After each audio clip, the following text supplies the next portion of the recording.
नमस्कार। कैसे हैं आप लोग? Good evening everybody. Hope everything is perfectly fine. जल्दी जल्दी जुड़ जाइए, देखें कौन लोग आ गए हैं।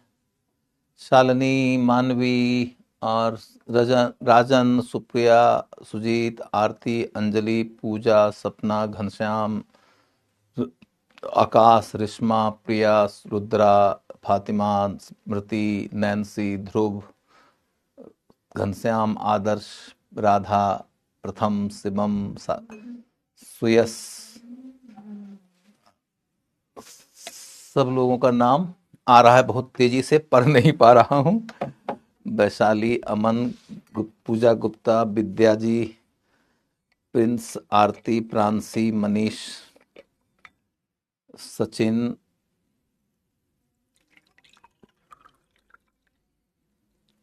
क्योंकि पीछे 3.5 घंटे का क्लास लिया हूँ और मात्र 2 मिनट 3 मिनट के गैप के ऊपर आपके क्लास में आ गया हूँ। आपको बुरा ना लगे, ये नहीं समझिएगा कि सर देरी कर देते हैं डेली। असल में पीछे का ठीक क्लास होता है और वो क्लास ऐसा है कि उसको क्रैश कोर्स है, उसके पास ज़्यादा समय नहीं है, तो इस वजह से उसे ख़त्म करना ही होता है। जो टॉपिक रहता है उस टॉपिक को ख़त्म करने के कारण 15 मिनट 20 मिनट देरी हो जाती है। सो आप लोग कृपया बुरा नहीं मानिएगा।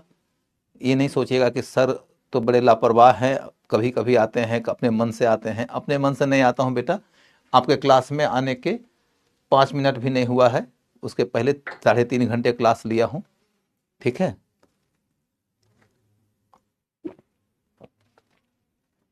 सदब खान, लामिया, संजना, जयदेव, सुमित्रा, प्रागु, काजल, अंजलि मिश्रा, कंचन, रूही, रुचि, रुचि, सुप्रिया, मंतोषा।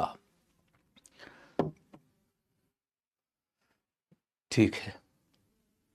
आज लास्ट क्लास नहीं होगा बेटा। मैं ऐसे मैनेजमेंट वालों से बात करूंगा। मैं मेरे क्लास को ख़त्म करने के लिए मुझे 3-4 क्लास और चाहिए। मैं मैनेजमेंट वालों से बात करूंगा। मे बी कि यदि शेड्यूल नहीं बना होगा तो मैं बात में बात करके 3-4 क्लास आपके लिए निकाल जरूर लूंगा। कब होगा मैं नहीं जानता हूं, चूंकि I am not the authority, तो इसलिए। लेकिन हाँ, इतना पक्का है कि मैं आपके एंसेंट हिस्ट्री के टॉपिक को ख़त्म करने के लिए 3 से 4 क्लास एक्स्ट्रा जरूर मांगूंगा। 3 क्लास कम से कम मांगूंगा। आज मैं आपका मौर्योत्तर काल का टॉपिक शुरू कर रहा हूं, तो मौर्योत्तर काल का टॉपिक लेते हैं।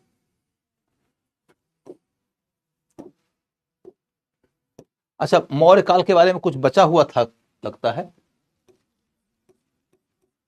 मौर्य पर शेष क्या था, कोई बता सकता है क्या? कोई यदि बता सके कि मौर्य काल में क्या बच गया था, मौर्य काल में क्या बच गया था।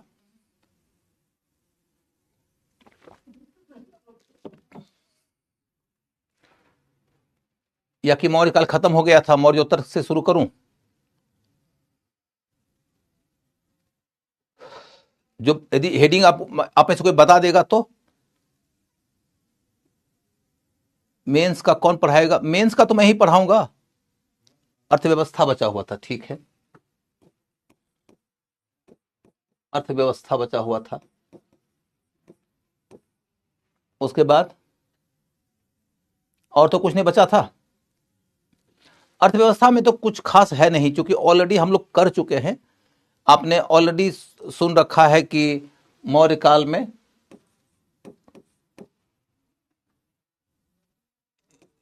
एग्रीकल्चर देखना है,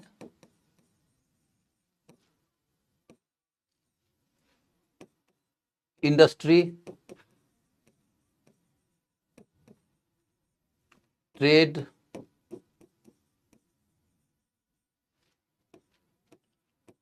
मुद्रा, ऋण व्यवस्था, ऋण व्यवस्था, भूस्वामित्व,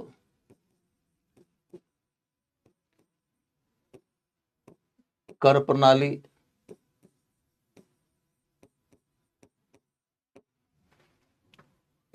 राजा की भूमिका,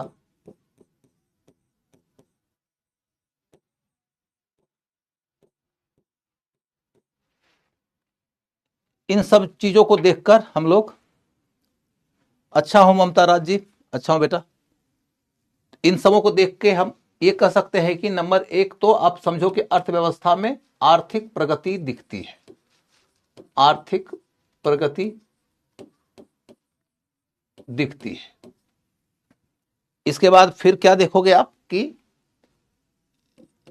एग्रीकल्चर के क्षेत्र में आपको 4-5 बातें जाननी है, तो हेडिंग लिख दो एग्रीकल्चर और उसको अगले पेज में बताता हूं। नंबर एक,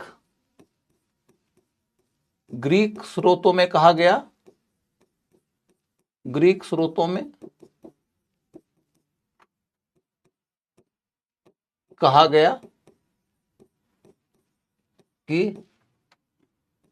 राजा समस्त भूमि का मालिक था, समस्त भूमि का मालिक था, राजा समस्त भूमि का मालिक था। उसके बाद दूसरा कि अर्थशास्त्र में, अर्थशास्त्र में क्या कहा गया है कि राजा बंजर भूमि का मालिक था, बंजर भूमि का मालिक था।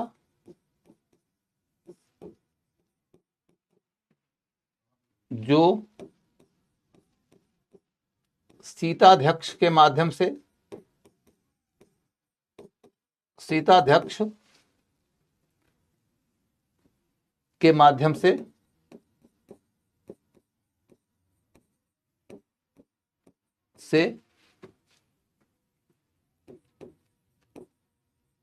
कृषि योग्य भूमि का विस्तार कर रहा था, भूमि का विस्तार कर रहा था, कृषि योग्य भूमि का विस्तार कर रहा था। सीता मतलब भूमि ही है और सीताध्यक्ष का मतलब है कि एक डिपार्टमेंट बनाया है राज्य ने जिसका काम है कि जहां तक हो सके आप कृषि योग्य भूमि का विस्तार करेंगे, और कृषि योग्य भूमि का विस्तार जब हो जाता है तो इससे इकोनॉमी का प्रसार होता है, इकोनॉमी का प्रसार होता है। लेकिन भूमि का निजी स्वामित्व भी प्रचलित था, निजी स्वामित्व का भी व्यापक प्रचलन था।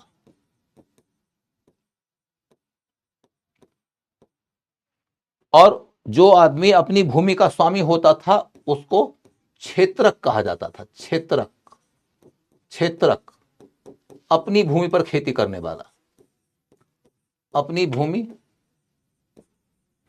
पर खेती करने वाला, करने वाला, अपनी भूमि पर खेती करने वाले को क्षेत्रक कहा जाता था। यह ध्यान रखना है कि भू राजस्व का दर अलग अलग बताया गया है, अलग अलग भू राजस्व का दर अलग अलग बताया गया है। बेसिकली जब अर्थशास्त्र पढ़िएगा तो आपको यह पता चलेगा कि वो कह रहा है कि जो आदमी अपनी भूमि पर खेती करता है उसके ऊपर जो भू राजस्व का दर लगेगा वो कम होगा, लेकिन यदि किसी बंजर भूमि को राजा ने कृषि योग्य बनवाया है सीताध्यक्ष के माध्यम से और वह भूमि उसने किसानों को दिया है कृषि करने के लिए, तो उसके ऊपर कर का दर अलग लगेगा, ज्यादा लगेगा। कभी कभी तो राज्य किसानों को न सिर्फ अपनी ओर से भूमि देता था बल्कि कृषि के लिए अन्य आवश्यक सामग्री भी देता था, तो उनके ऊपर जो कर का दर लगता था वो और ज्यादा लगता था। इसीलिए कभी कभी 50% तक भू राजस्व की चर्चा आपको मिलेगी। 50% तक जो भू राजस्व लग रहा था उसका कारण यही था, सर 1 मिनट लिख ले दीजिए, थोड़ा साइड हो। ठीक है बेटा, जब 50% के भू राजस्व की कहानी आप देखोगे तो उसका मूल कारण यही था कि राजा क्षेत्रक पे उतना कर नहीं लेता था। राजा उतना कर लेता था तब जबकि भूमि बंजर हो, उसने कृषि योग्य बनवाया हो, और कृषि योग्य बनवाने के बाद फिर वह कभी कभी तो किसानों को खेती करने के लिए हल बैल भी देता हो, बीज भी देता हो, तो स्वाभाविक रूप से राज्य का उसके ऊपर निवेश हो रहा है, तो राज्य उसकी वसूली करेगा। वसूली करने के लिए वो कर का दर ज्यादा लेता है। इसके अलावे देखोगे कि सिंचाई के साधनों के ऊपर भी राजा काम कर रहा था। सिंचाई का विकास, सिंचाई के विकास की कहानी मैंने ऑलरेडी कल के क्लास में रुद्रदामन के जूनागढ़ अभिलेख के आधार पर समझा दिया था। रुद्रदामन के जूनागढ़ अभिलेख के आधार पर मैंने बता दिया था कि राजा किसानों के लिए सिंचाई के लिए नहरों के निर्माण में भी लगता था। इसके अलावे राजा जो है वह किसान को लोन भी देता था। लोन की कहानी भी मैंने आपको कल के क्लास में बता रखा है कि जब राजा महास्थान अभिलेख के माध्यम से कह रहा है कि अकाल पड़ जाए तो किसानों को खेती के कार्य के लिए लोन दो, और उसके बावजूद समाधान ना निकले तो फिर राहत कार्य करो। ठीक है सर, पर कर लेना जरूरी था। कर लेना जरूरी है ना, कर नहीं लेंगे तो राजा शासन कहां से चलाएगा। राजा यदि 6 लाख की सेना रखता है, राजा यदि 18 तीर्थ रखता है, राजा यदि 27 अध्यक्ष रखता है, राजा के राज्य के अंतर्गत जो तमाम विभाग हैं, प्रांतीय ढांचा है, जिला स्तरीय ढांचा है, इन सबों के लिए शासन का संचालन करना है तो पैसा खर्च होता है। राजा यदि नहर का निर्माण कराता है, सड़क का निर्माण कराता है, वृक्षारोपण कराता है, राजा यदि पशुओं के लिए, मानव के लिए अस्पताल बनवाता है, तो इन सब के लिए पैसे खर्च होंगे। तो पैसा खर्च होगा तो कहां से पैसा आएगा। यहां तक कि कल्याणकारी काम करता है तो उसके लिए भी पैसा कहां से आएगा, तो पैसा तो कर से ही आएगा। खैर, कुल मिलाकर आपके सामने में यह स्पष्ट हो गया कि राजा एग्रीकल्चर की जो भी बातें हैं उसको लेकर क्या कर रहा है। तो यहां पर चल के हम फिर से पेज पलट कर देखते हैं। तो मैंने भू स्वामित्व से संबंधित चर्चा कर दिया, भूमि के ऊपर लगने वाले भू राजस्व की चर्चा कर दिया, राजा क्या कर रहा है एग्रीकल्चर के लिए ये चर्चा कर दिया। तो एग्रीकल्चर से संबंधित हमारी बातें पूरी हो गई। अब लिखो इंडस्ट्री, उद्योग,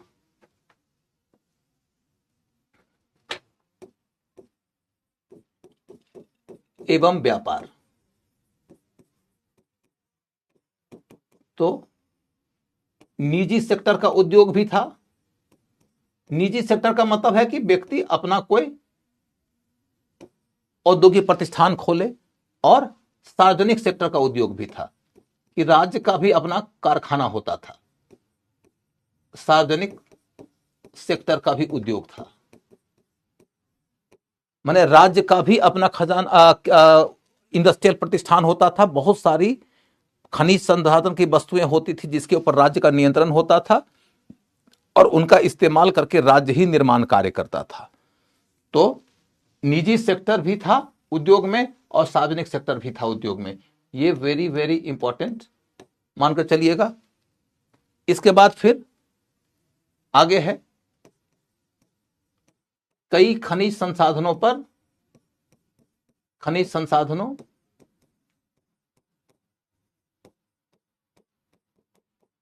जंगल, नमक आदि पर राजकीय नियंत्रण था। राजकीय नियंत्रण, और इसी वजह से राजा ने कई सारे अध्यक्षों के माध्यम से उन संसाधनों का प्रबंधन कराया, उन संसाधनों का इस्तेमाल करके उत्पादन के कार्य को आगे बढ़ाया ताकि देश के अंदर समृद्धि आ सके और राज्य को रेवेन्यू भी प्राप्त हो।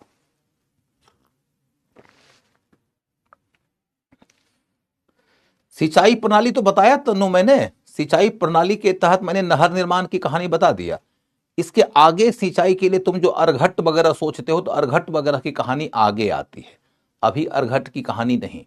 लेकिन मैंने रुद्रदामन के जूनागढ़ अभिलेख के आधार पर यह बताया कि राजा नहरों का निर्माण तो करते ही थे।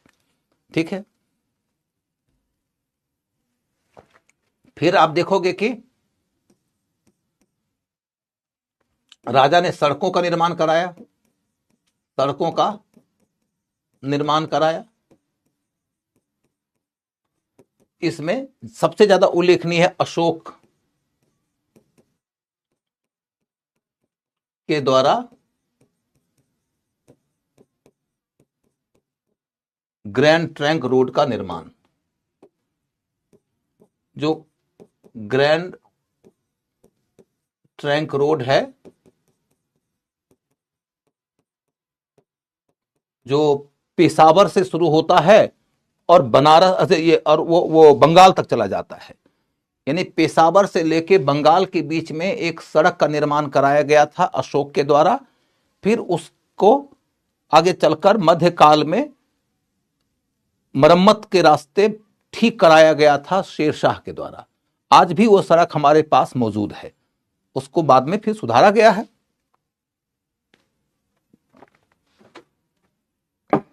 फिर आपको ये मिलेगा कि इस काल में मौद्रिक अर्थव्यवस्था खूब विकसित हो गई थी। मौद्रिक अर्थव्यवस्था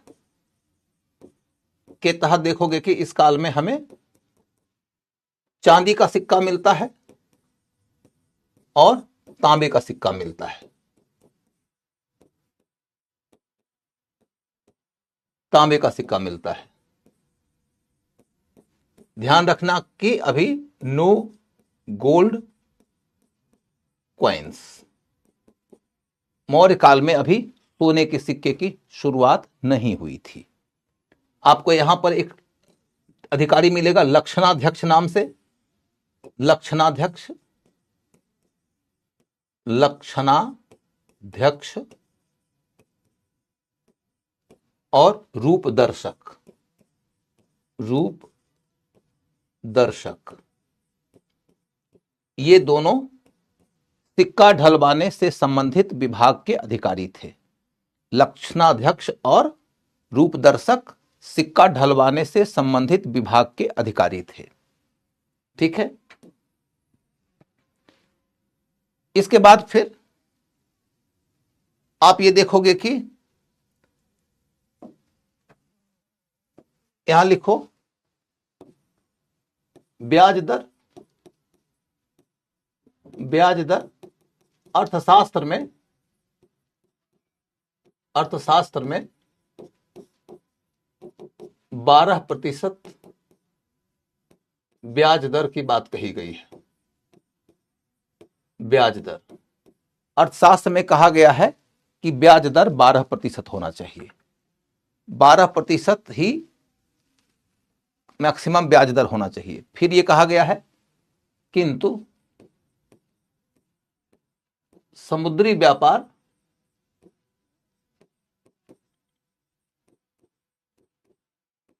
के लिए ब्याज दर ज्यादा हो सकता है। ब्याज दर ज्यादा हो सकता है। समुद्री व्यापार के लिए ब्याज दर ज्यादा हो सकता है। समुद्री व्यापार के लिए ब्याज दर ज्यादा क्यों कहा जाता है? क्योंकि समुद्री व्यापार के लिए आपने यदि लोन लिया है तो समुद्र के व्यापार में तो डूब जाने का भी डर है ना। तो हमने यदि ब्याज पर पैसा दिया आपको तो मेरा जो ऋण का मूलधन है वो भी डूब जाएगा। यदि जिसको हमने ऋण दिया है वही डूब गया तो रिस्क ज्यादा है। रिस्क ज्यादा है तो गेन भी ज्यादा होना चाहिए, इसलिए उसके ऊपर ब्याज दर ज्यादा है। इसके अलावा आप देखोगे कि अर्थशास्त्र में कहा गया है कि दक्षिणी व्यापार ज्यादा लाभदायक है। ज्यादा लाभदायक है माने उत्तर भारत में जो व्यापार होता है उसकी तुलना में यदि व्यापार दक्षिण भारत से किया जाए, दक्षिणापथ से व्यापार किया जाए तो ज्यादा लाभदायक व्यापार होगा। ठीक है, तो लक्षणा सॉरी दक्षिणा पथ से होने वाला व्यापार ज्यादा लाभदायक व्यापार है, ये बातें कही गई। ये कुछ बिखरी हुई बातें हैं। इन बातों को एक जगह इकट्ठा कर लिया आपने तो समझो कि आपने इनके इकोनॉमी को ठीक से समझ लिया। कुल मिलाकर इकोनॉमी को लेकर इतनी ही बातें हैं। अब यदि आप कहो तो मैं मौर्य साम्राज्य के टॉपिक की पढ़ाई को समाप्त घोषित करूं? बोलो बच्चों, क्या मैं मान लूं कि अब आपके मौर्य साम्राज्य का टॉपिक खत्म हो गया है?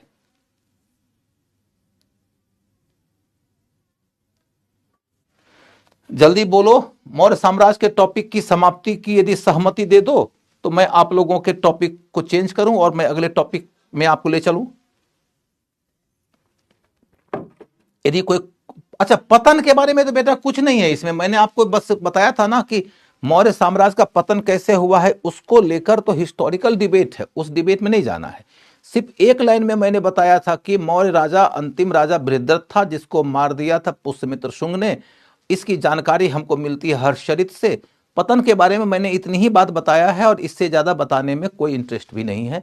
बाकी सारी बातें मेंस के लिए होती है और वो होती है ऑप्शनल के बच्चों के लिए, वो आपके काम की चीज नहीं है। तो उसको छोड़, एडमिनिस्ट्रेशन तो कल बता गया था। एडमिनिस्ट्रेशन कल नहीं बताया हूं क्या?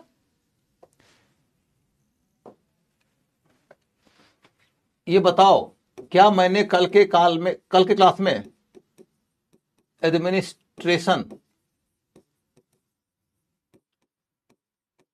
नहीं बताया? यदि नहीं बताया है तो एडमिनिस्ट्रेशन जरूर पढ़ाना पड़ेगा।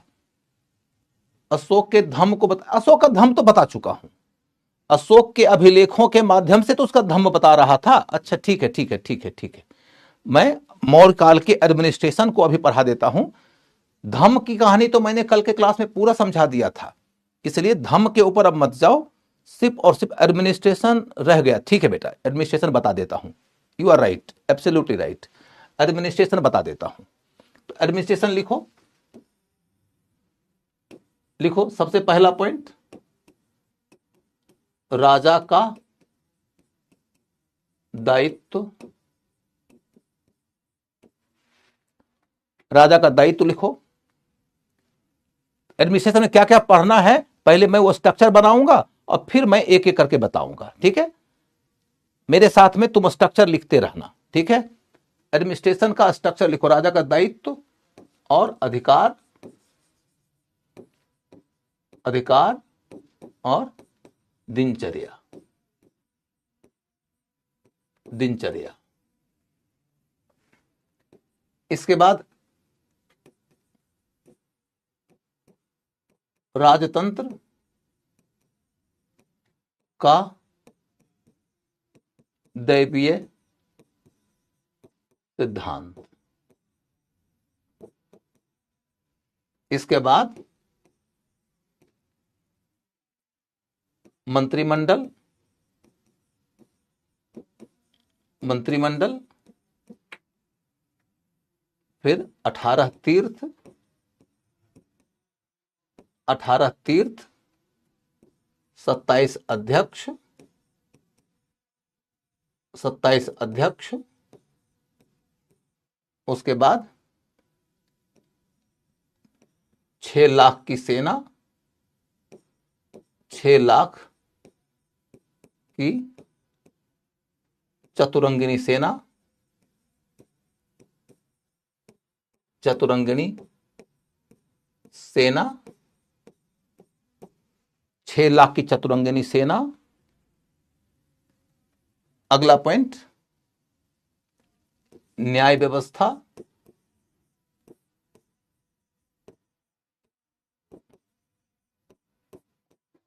इसके बाद गुप्तचरी व्यवस्था, गुप्तचरी व्यवस्था।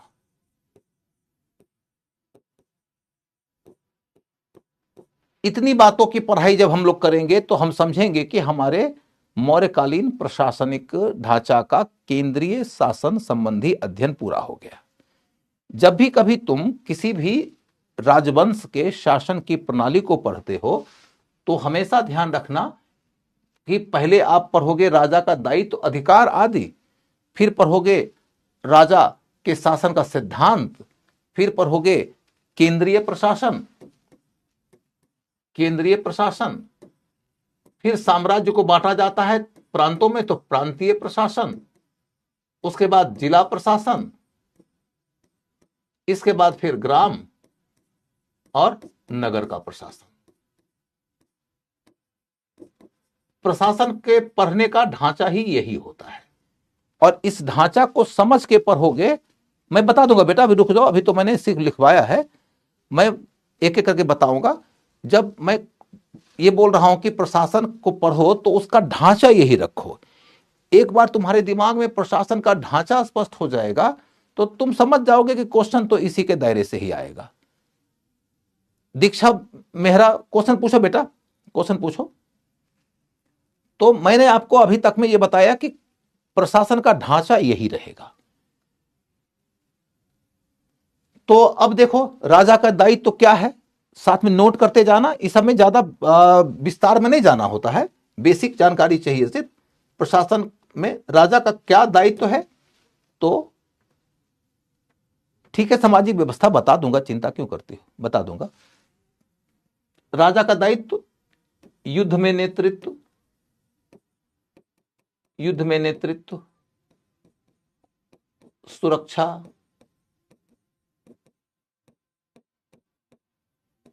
उसके बाद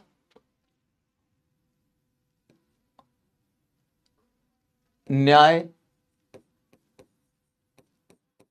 फिर आर्थिक विकास, आर्थिक विकास,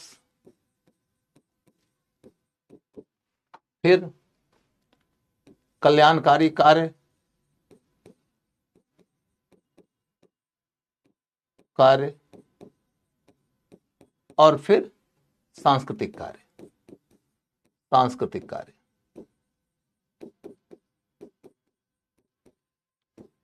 इसमें इंपॉर्टेंट बात जो है, जो पूछने लायक है, वो ये कि मौर्य राजा ने सबसे ज्यादा शासन किया। इसको लिखना, इन्वर्टेड कोमा की लाइन है। मौर्य राजा ने सबसे ज्यादा शासन किया, सबसे ज्यादा शासन किया। सबसे ज्यादा शासन किया का क्या मतलब है? सबसे ज्यादा शासन किया, ये क्वेश्चन आएगा पीटी में। पूरे प्राचीन भारत काल में सबसे ज्यादा शासन किया मौर्यों ने, इसका क्या मतलब है? इसका यह मतलब नहीं है कि सबसे ज्यादा क्षेत्र पर शासन किया, इसका यह भी मतलब नहीं कि सबसे ज्यादा दिन तक शासन किया। इसका मतलब है कि उन्होंने इकोनॉमी, सोसाइटी, कल्चर के क्षेत्र में भी ज्यादा सक्रिय भूमिका निभाया, सिर्फ और सिर्फ राजनीतिक प्रशासनिक कार्य नहीं किया। रोहित अर्ची, गुड इवनिंग बेटा, गुड इवनिंग।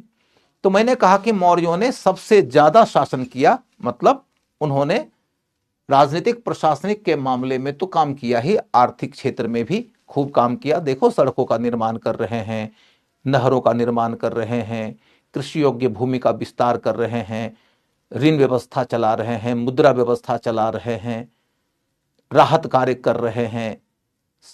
देखो, वृक्षारोपण कर रहे हैं, कुआं खोद रहे हैं, पशुओं के लिए, मानव के लिए अस्पताल बनवा रहे हैं। इन सबों को देखकर आपको समझ में आएगा कि वो बहुत कुछ कर रहे थे। सबसे ज्यादा हस्तक्षेप किया था इकोनॉमी, सोसाइटी, कल्चर में। यहां तक कि अशोक को देखो तो वो कह रहा है कि मैं तो अपनी प्रजा के इस लोक और उस लोक दोनों को सुधारने की कोशिश कर रहा हूं। वो धम्म के माध्यम से लोगों को नैतिकता भी सिखा रहा है, धम्म के माध्यम से लोगों को यह भी बता रहा है कि धार्मिक व्यवहार तुम्हारा दूसरे धर्मों के साथ में कैसा होना चाहिए। वो इतने मामलों में हस्तक्षेप कर रहा है, तो इससे क्या दिखा कि मौर्यों ने सबसे ज्यादा शासन किया। अब देखोगे अधिकार क्या है राजा का। अधिकार के मामले में सिंपल सी बात है कि वही विधायिका का प्रधान है। शासन की तीन ही तरह की शक्तियां होती हैं, विधि निर्माण की शक्ति तो विधायिका, कार्यकारी शक्ति तो कार्यपालिका, वही कार्यपालिका का प्रधान है। और वही न्यायपालिका का प्रधान है, न्यायपालिका का प्रधान। यानी राजा जो चाहे वह विधि बना ले, जो चाहे वह विधि बना ले। कितने समय तक शासन किया वो तो बता चुका हूं, 321 बीसी से लेकर 185 बीसी तक, तो पहले ही दिन बताया था। जो चाहे सो विधान बना ले, उसके ऊपर कोई रोक टोक नहीं है। दूसरी बात है कि राजा अपनी मर्जी से युद्ध कर सकता है, संधि कर सकता है, कोई क्षेत्र किसी का ले सकता है, कुछ भी किसी को दे सकता है, अपनी मर्जी से कर लगाएगा, कर के पैसे को अपने तरीके से खर्च करेगा, उसके ऊपर कोई रोक टोक नहीं है। संपूर्ण कार्यकारी अधिकार उसके हाथ में है। न्यायपालिका के तहत चलकर देखो तो लोगों को न्याय देने के लिए पूरा न्यायिक ढांचा बना हुआ है, लेकिन राजा अंतिम न्यायाधीश है। किसी और न्यायपालिका के न्यायिक निर्णय के विरुद्ध राजा के पास अपील कोई कर सकता है, लेकिन राजा ने यदि कोई फैसला दे दिया तो फिर कोई अपील नहीं हो सकता है। बाकी सारे के सारे बड़े न्यायिक अधिकारी जो हैं उनकी नियुक्ति भी राजा ही करता है।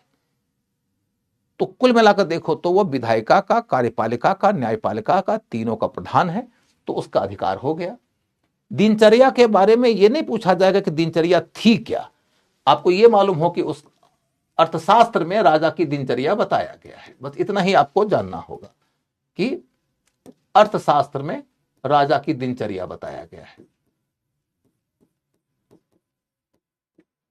अर्थशास्त्र में राजा की दिनचर्या बताया गया। यहां तक कि ये तक कहा गया है कि राजा को एक कमरे में, निश्चित कमरे में सोना भी नहीं चाहिए। राजा की सिक्योरिटी को लेकर काफी ज्यादा चिंतित दिखता है चाणक्य, और कहता है कि राजा कहां सो रहा है ये बात किसी को नहीं मालूम होना चाहिए। ये नहीं होना चाहिए कि राजा का शयन कक्ष वो है। यदि शयन कक्ष फिक्स रहेगा तब तो दुश्मन कभी भी किसी भी समय उसके खिलाफ साजिश कर देगा और राजा को मरवा देगा। तो राजा के सोने वगैरह की बातों को लेकर भी वो कह रहा है कि भाई निश्चित नहीं होना चाहिए। तो राजा की दिनचर्या के बारे में आपके सामने मैंने बता दिया। अच्छा, आई एम नॉट गर्ल, तो तुमने अपने नाम के साथ में अर्पिता लगा रखा है, तो तब तो लोग उन्होंने कंफ्यूजन में तुमको कह दिया होगा। ये तो ऑनलाइन के साथ में होता ही है। ऑनलाइन में पता चलता है कि शक्तिमान और गंगाधर कई दफा अलग अलग हो जाते हैं।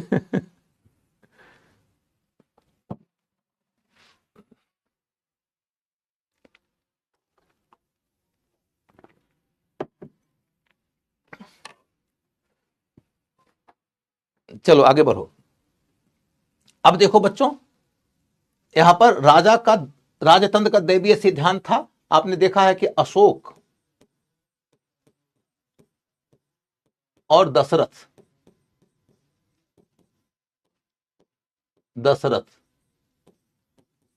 देवा नाम प्रियदर्शी का, देवा नाम प्रियदर्शी, ये पाली भाषा में है इसलिए प्रियदर्शी बोलते हैं, अदरवाइज संस्कृत में उसको प्रियदर्शी कह सकते हो। देवा नाम प्रियदर्शी।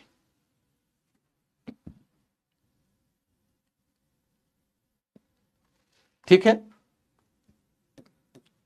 देवा नाम प्रियदर्शी हो गया। तो इससे क्या दिखता है? देवता को प्रिय होने का दावा, देवता को प्रिय होने के दावे से क्या दिख रहा है कि राजा कह रहा है कि हमको भगवान ने या देवता ने राजा बनाया है, तो मेरी बात मानो। तो वो बात स्पष्ट हो गई। इसके बाद तब हम चलते हैं केंद्रीय प्रशासनिक ढांचा की ओर। हेडिंग दे दो, केंद्रीय प्रशासनिक ढांचा। केंद्रीय प्रशासनिक ढांचा, यहां देखते हो केंद्रीय होगा, फिर प्रांतीय होगा, फिर जिला, फिर गांव, नगर। तो अब में लिखो केंद्रीय प्रशासनिक ढांचा। अब लिखो इसमें बड़ा मंत्रिमंडल था, बड़ा मंत्रिमंडल था, बड़ा मंत्रिमंडल था। आगे लिखो अधिकारियों की नियुक्ति, अधिकारियों की नियुक्ति, अधिकारियों की नियुक्ति सलाका परीक्षा के माध्यम से होती थी। सलाका परीक्षण के माध्यम से होती थी। सलाका परीक्षण का मतलब क्या होता है कि आपके योग्य होने की परीक्षा होती थी, योग्य होने की परीक्षा होती। सेना पर आते हैं विद्या भारती, अभी रुक जा बेटा, अभी देखते हो सेना आगे आने वाला है। तो अभी जब हम आगे बढ़ रहे हैं क्रम से, तो उसी मुताबिक चलो तुम भी। सर बीच बीच में लिखा करिए, नोट्स में जगह नहीं बचती, थोड़ा मैनेज करो आकाश। सलाका परीक्षण, सलाका परीक्षण माने अधिकारियों की नियुक्ति के लिए योग्यता का परीक्षण होता था। सिंपल शब्द रहेगा, सलाका परीक्षा का मतलब क्या होता है, तो नियुक्ति योग्यता के आधार पर। हो गया। फिर देखोगे कि 18 तीर्थ, तो तीर्थ शब्द का मतलब क्या है, 18 तीर्थ है, तो सिंपल तुमसे पूछा जाएगा कि तीर्थ का मतलब क्या है, तो तुम बोलोगे बस सीनियर ऑफिशियल्स, माने वरिष्ठ अधिकारी। जैसे आज के डेट में सेक्रेटरी होते हैं ना, उसी तरीके से वरिष्ठ अधिकारी। तीर्थ शब्द का मतलब हुआ सीनियर ऑफिशियल, माने वरिष्ठ अधिकारी। और वैसे कितने विभाग थे, 18। अब 18 तो नहीं पढ़ना है, लेकिन आपको इसमें से दो के बारे में पढ़ना है। एक है समाहर्ता और दूसरा है सन्निधाता।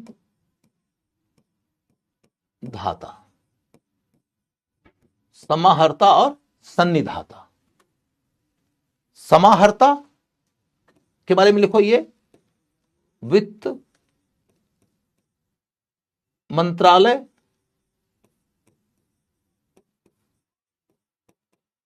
और गृह मंत्रालय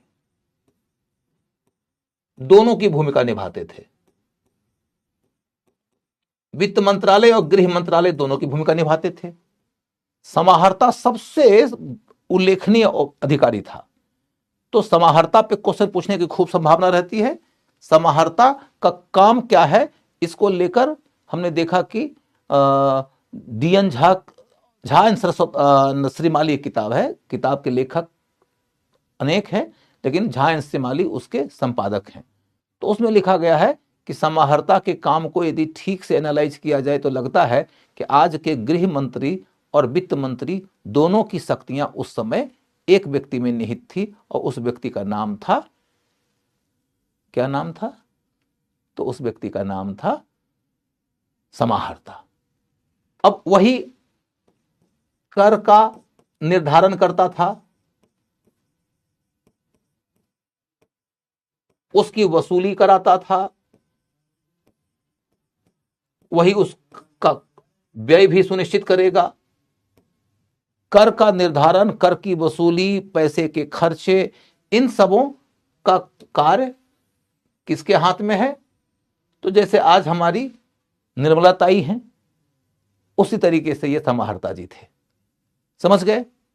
और ये सन्निधाता है। सन्निधाता का काम क्या है, तो ये अकाउंटेंट जनरल थे। अकाउंटेंट जनरल थे, अकाउंटेंट जनरल थे, यानी कि इनका काम था हिसाब रखना। इनका काम था कि जो पैसा आया है उसे एक एक पैसे का हिसाब रखना। Accountant general. पता नहीं क्या मैं बहुत सैड हूं, मुझे नहीं पता। प्रिया अग्रहरी, क्यों बेटा, किस बात को लेकर सैड है? तुम्हारा नाम प्रिया है, तुम अग्रहरी हो, ये दोनों को मिलाकर देखो तो क्या तुमको दुखी रहने का अधिकार भी है? तुम तो लोगों के बीच में उम्मीद, आशा, विश्वास, हर्ष, इन सब चीजों का माध्यम बनोगी, तो तुम काहे को दुखी? दुखी रहने के बजाय ये सोचो कि हम कुछ बड़ा प्रयोजन लेके एक बड़े प्लेटफॉर्म पर एक बड़े एग्जाम की तैयारी कर रहे हैं, और मेरे सामने में मेरा शिक्षक है, वो मुझे तराश रहा है, वो मुझे गढ़ रहा है। मैं मूर्ति बनने की प्रक्रिया में हूं, मैं पूजनीय होने की प्रक्रिया में हूं, आदरणीय होने की प्रक्रिया में हूं, तो बेटा दुखी काहे का? लड़ना है, जूझना है।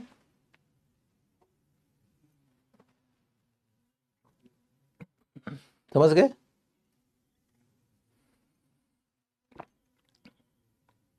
चलिए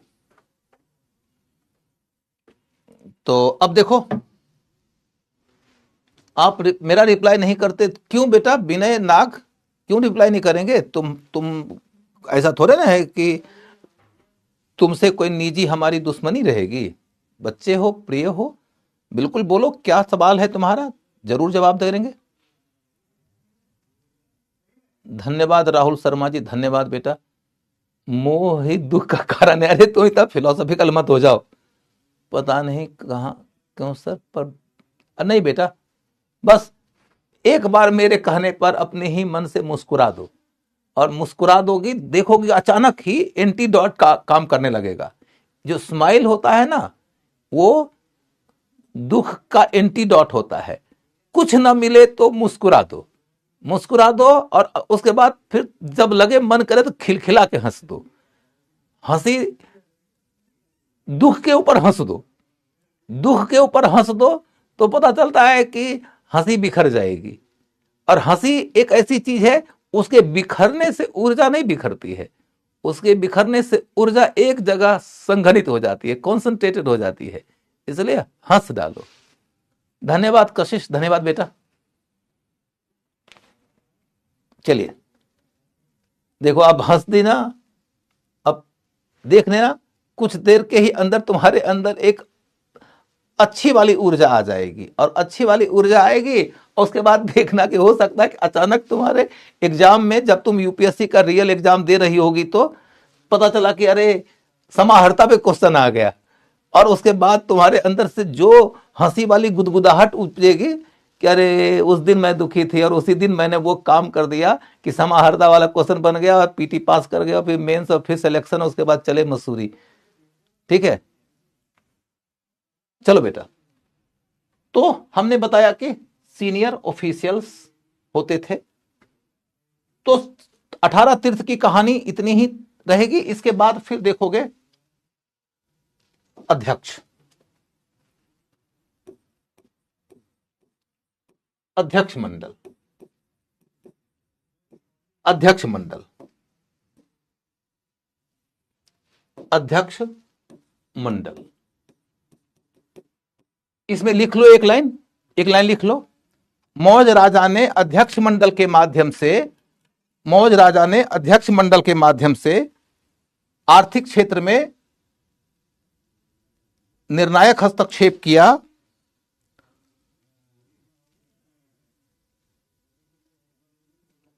इसके तहत 27 अध्यक्षों की व्यवस्था की गई, 27 अध्यक्षों की व्यवस्था की गई। इसके तहत 27 अध्यक्षों की व्यवस्था की गई, जैसे कि पन्याध्यक्ष, पन्याध्यक्ष ये व्यापार के मामले को देखते थे, पन्याध्यक्ष व्यापार के मामले को देखते थे। अकाराध्यक्ष, अकाराध्यक्ष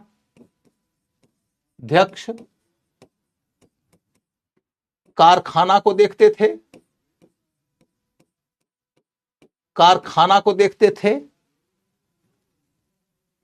लक्षणाध्यक्ष, लक्षणाध्यक्ष मुद्रा को देखते थे, लक्षणाध्यक्ष मुद्रा को देखते थे। फिर पोतवाध्यक्ष, पोतवाध्यक्ष माप तौल को देखते थे, माप तौल को देखते थे, माप तौल पर निगरानी रखते थे। नवाध्यक्ष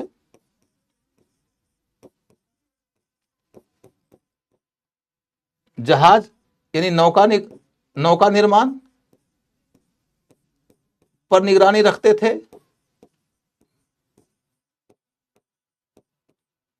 नौका निर्माण पर निगरानी रखते थे। शीताध्यक्ष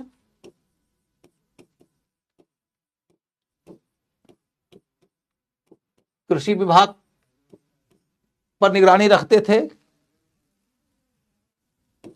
लक्षणाध्यक्ष,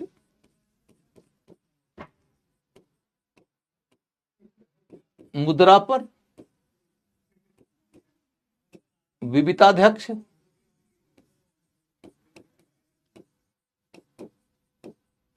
चारागाह पर, चारागाह पर। अब 2700 अध्यक्ष तो नहीं पढ़ेंगे हम, 2700 अध्यक्ष पढ़ने में तो बहुत नुकसान है हमारा।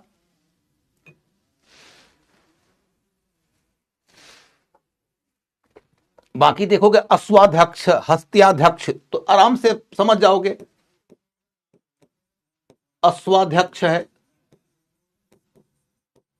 तो घोड़े की सेना के ऊपर, घोड़े की सेना का अध्यक्ष तो हस्त्याध्यक्ष, हस्त्याध्यक्ष। ये सब तो हाथी की सेना का अध्यक्ष, ये तो कोई भी आदमी समझ जाएगा, हाथी की सेना का अध्यक्ष।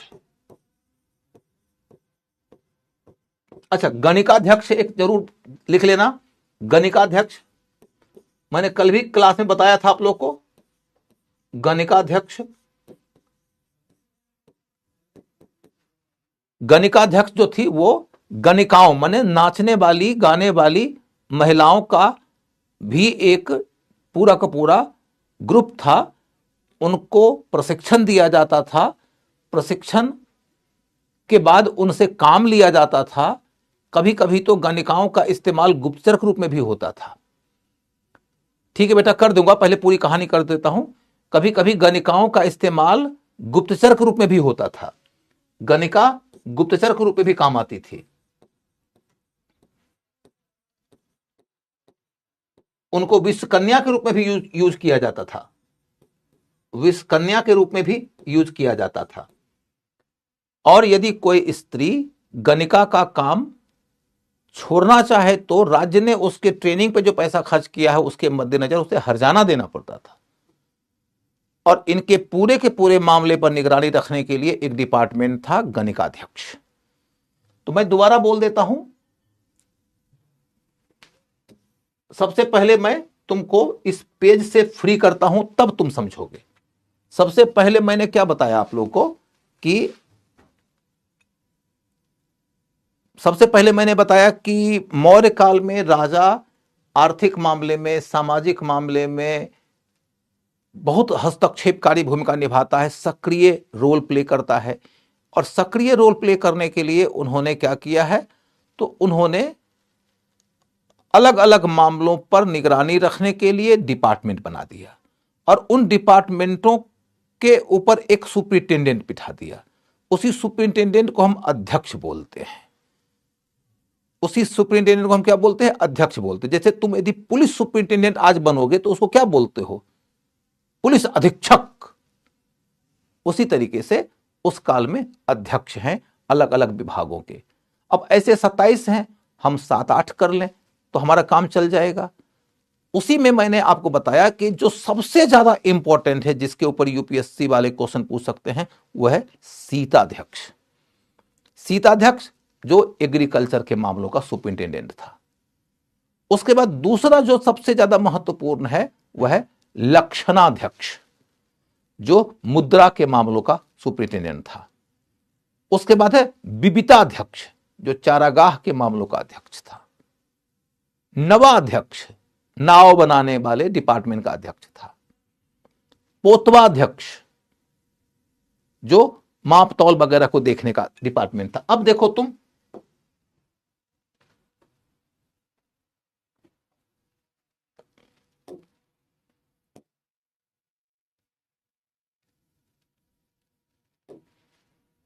इसको समझो।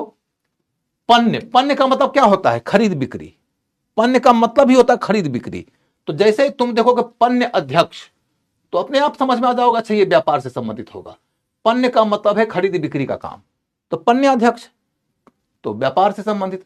अकाराध्यक्ष, कारखाना विभाग का अध्यक्ष।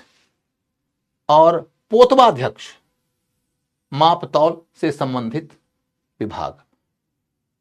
नवाध्यक्ष नाव से संबंधित, गणिकाध्यक्ष गणिका से संबंधित, शीताध्यक्ष एग्रीकल्चर, लक्षणाध्यक्ष मुद्रा, विविताध्यक्ष चारागाह, अश्वाध्यक्ष घोड़ा, ये सब तो आसान है, हस्त्याध्यक्ष हाथी की सेना का अध्यक्ष।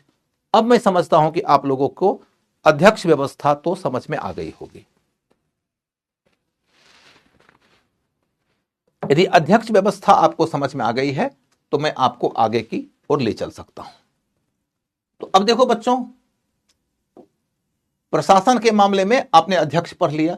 अब देखोगे कि इनकी सेना 6 लाख की थी।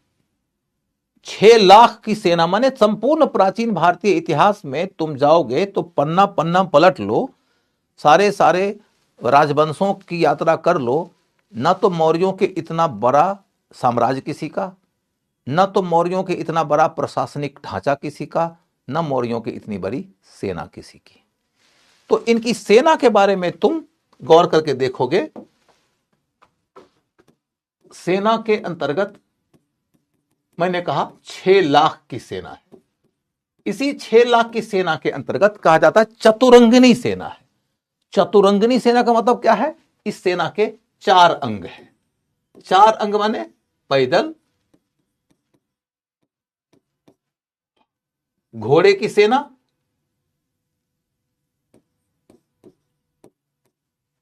घोड़े की सेना, फिर हाथी की सेना और रथ की सेना। रथ की सेना तो एक है रथ, एक है घोड़ा, एक है हाथी, एक है पैदल। ये 4 अंग, इसी को बोलते हैं चतुरंगणी। चतुरंगणी ये सिर्फ मौर्य काल की बात नहीं है, संपूर्ण प्राचीन काल के बारे में तुमको यही बात नजर आने को है, चतुरंगिनी सेना। सर ये अतिशयोक्ति भी हो सकती है, अब होने को तो हो सकती है, कौन जाने की नहीं होगी। हम लोग प्राचीन काल में जो भी पढ़ते हैं उनके लिए सोर्सेस पे ही तो पढ़ते हैं। हम देखते हैं कि प्लूटार्क नाम का एक अरब विद्वान ने लिखा है कि 6 लाख की चतुरंगिनी सेना के बल पे चंद्रगुप्त मौर्य ने संपूर्ण जम्बू द्वीप को जीत लिया। अब एक विदेशी लिख रहा है, और यह भी तो तुम सोचो कि उसके राज्य की सीमा कितनी व्यापक है। राज्य की सीमा में तो अतिशयोक्ति नहीं हो सकती, क्योंकि कंधार में भी उसका अभिलेख मिला है, और कंधार का अभिलेख 2 भाषी अभिलेख है, और कंधार के अभिलेख से लेकर कर्नाटक तक अभिलेख मिला है, और महाराष्ट्र में भी उसका शासन दिखता है, और अशोक का न सही चंद्रगुप्त का अभिलेख तो हमें महास्थान से भी मिलता है। तो बंगाल से लेके महाराष्ट्र और कंधार से लेके कोलार माने कर्नाटक तक यदि उसका राज्य है, तो इतने बड़े राज्य को अपने अधीन रखने के लिए पहले तो उसे जीता होगा, और फिर जीत के उसको कंट्रोल में रखना है। तो 6 लाख की सेना कौन से आश्चर्यजनक बात है? तो 6 लाख की सेना कोई आश्चर्यजनक की बात तो है नहीं। तो कुल मिलाकर देखो तो आपको यह समझ में आएगी कि 6 लाख की सेना है, रथ की, हाथी की, पैदल की, घोड़े की। इसके अलावे दुर्गों का भी निर्माण किया गया था। दुर्गों का निर्माण माने दुर्गीकरण भी होता था। हो गया। इससे ज्यादा आपको इनकी सेना के बारे में नहीं पढ़ना है। मैंने आपको यह बताया कि चतुरंगिनी सेना आपको सिर्फ मौर्य काल में नहीं मिलेगी, हर काल में सेना के बारे में यही बात कही जाती है कि प्राचीन भारतीय सेना की संरचना कैसी है, तो चतुरंगिनी सेना है।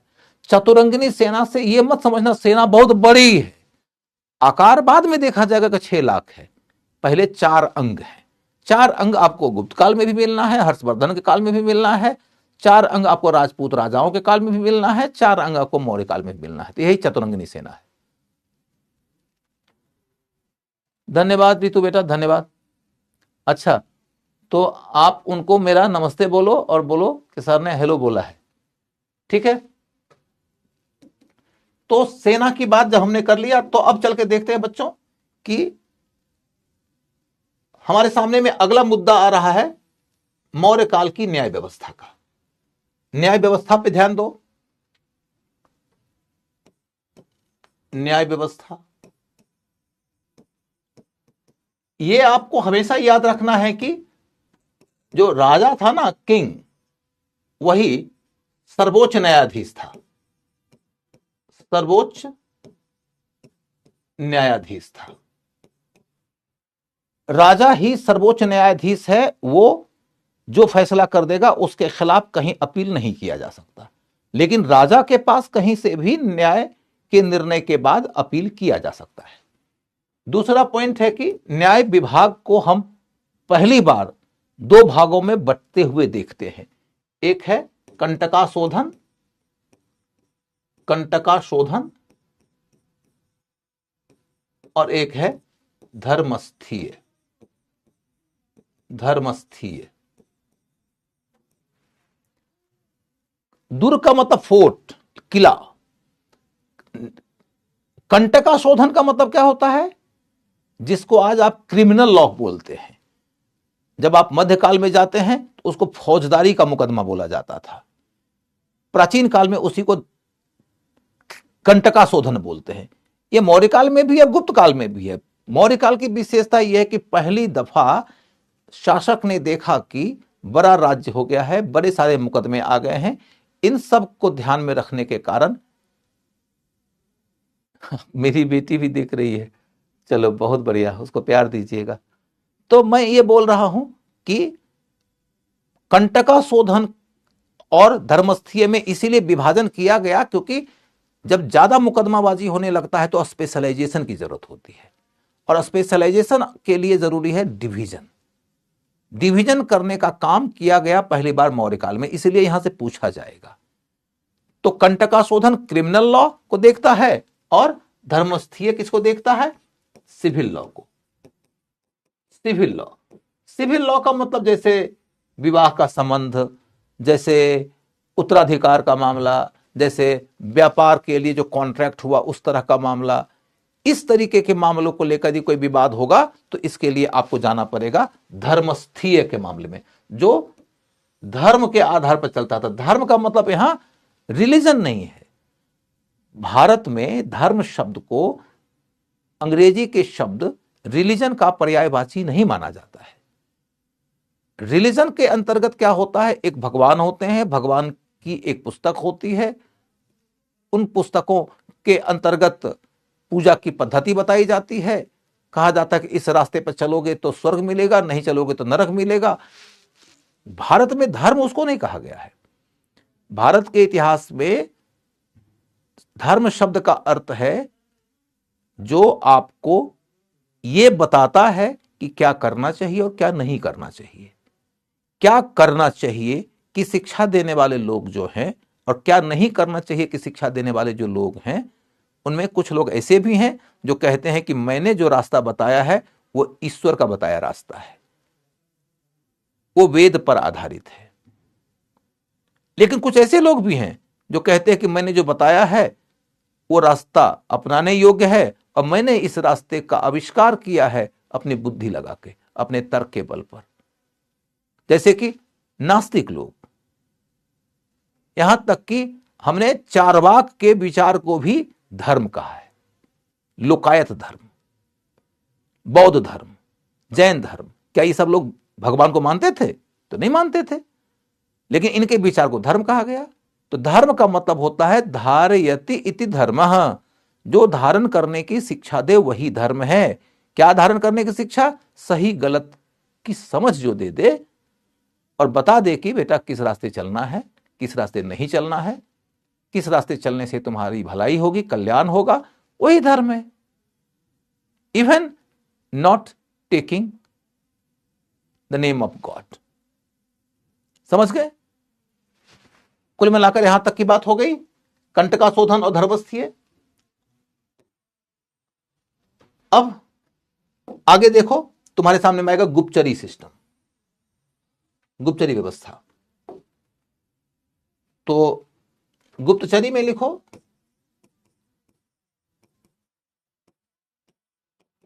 अर्थशास्त्र में इसका विस्तृत ब्यौरा दिया गया है। अर्थशास्त्र में विस्तृत ब्यौरा दिया गया है।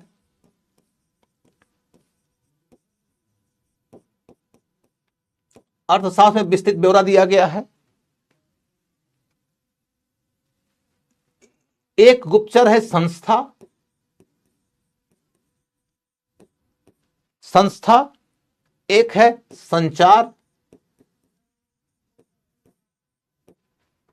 फिर अगला है कि इसमें गणिका का उपयोग होता था,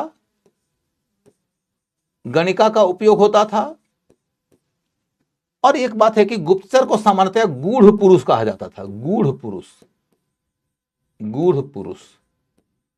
गुप्तचर के लिए शब्द आया है गूढ़ पुरुष, लेकिन सिर्फ पुरुष का ही इस्तेमाल नहीं होता था, गुप्तचरी में महिला का भी इस्तेमाल होता था।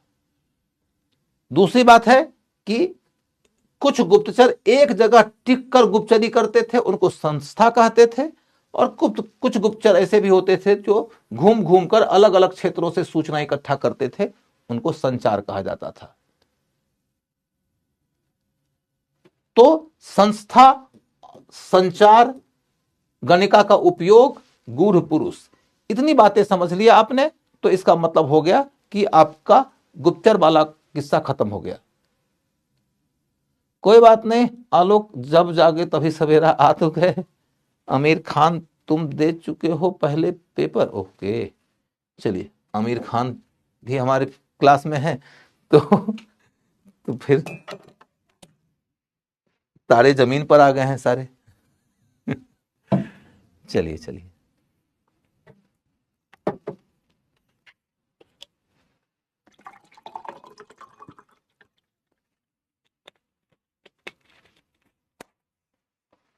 अब देखें बच्चों, तो अब हम ये देखते हैं कि आपके सामने में प्रशासन का केंद्रीय ढांचा खत्म हो गया। अब ये मत समझना कि केंद्रीय ढांचा खत्म हुआ है तो बाकी सब भी इतने विस्तार में ही पढ़ना होगा। केंद्रीय ढांचा ही विस्तार से पढ़ा जाता है। अब लिखो प्रांतीय। ऐसे समझो कि मान लो कि ये साम्राज्य है, तो साम्राज्य है तो इसको प्रांतों में बांटा गया। जैसे एक है उत्तरापथ, उत्तरापथ ये एक प्रांत हुआ। फिर है मध्य प्रांत में अवंतीपथ, अवंतीपथ। फिर है दक्षिणापथ, उसको स्वर्णगिरी कहा जाता है।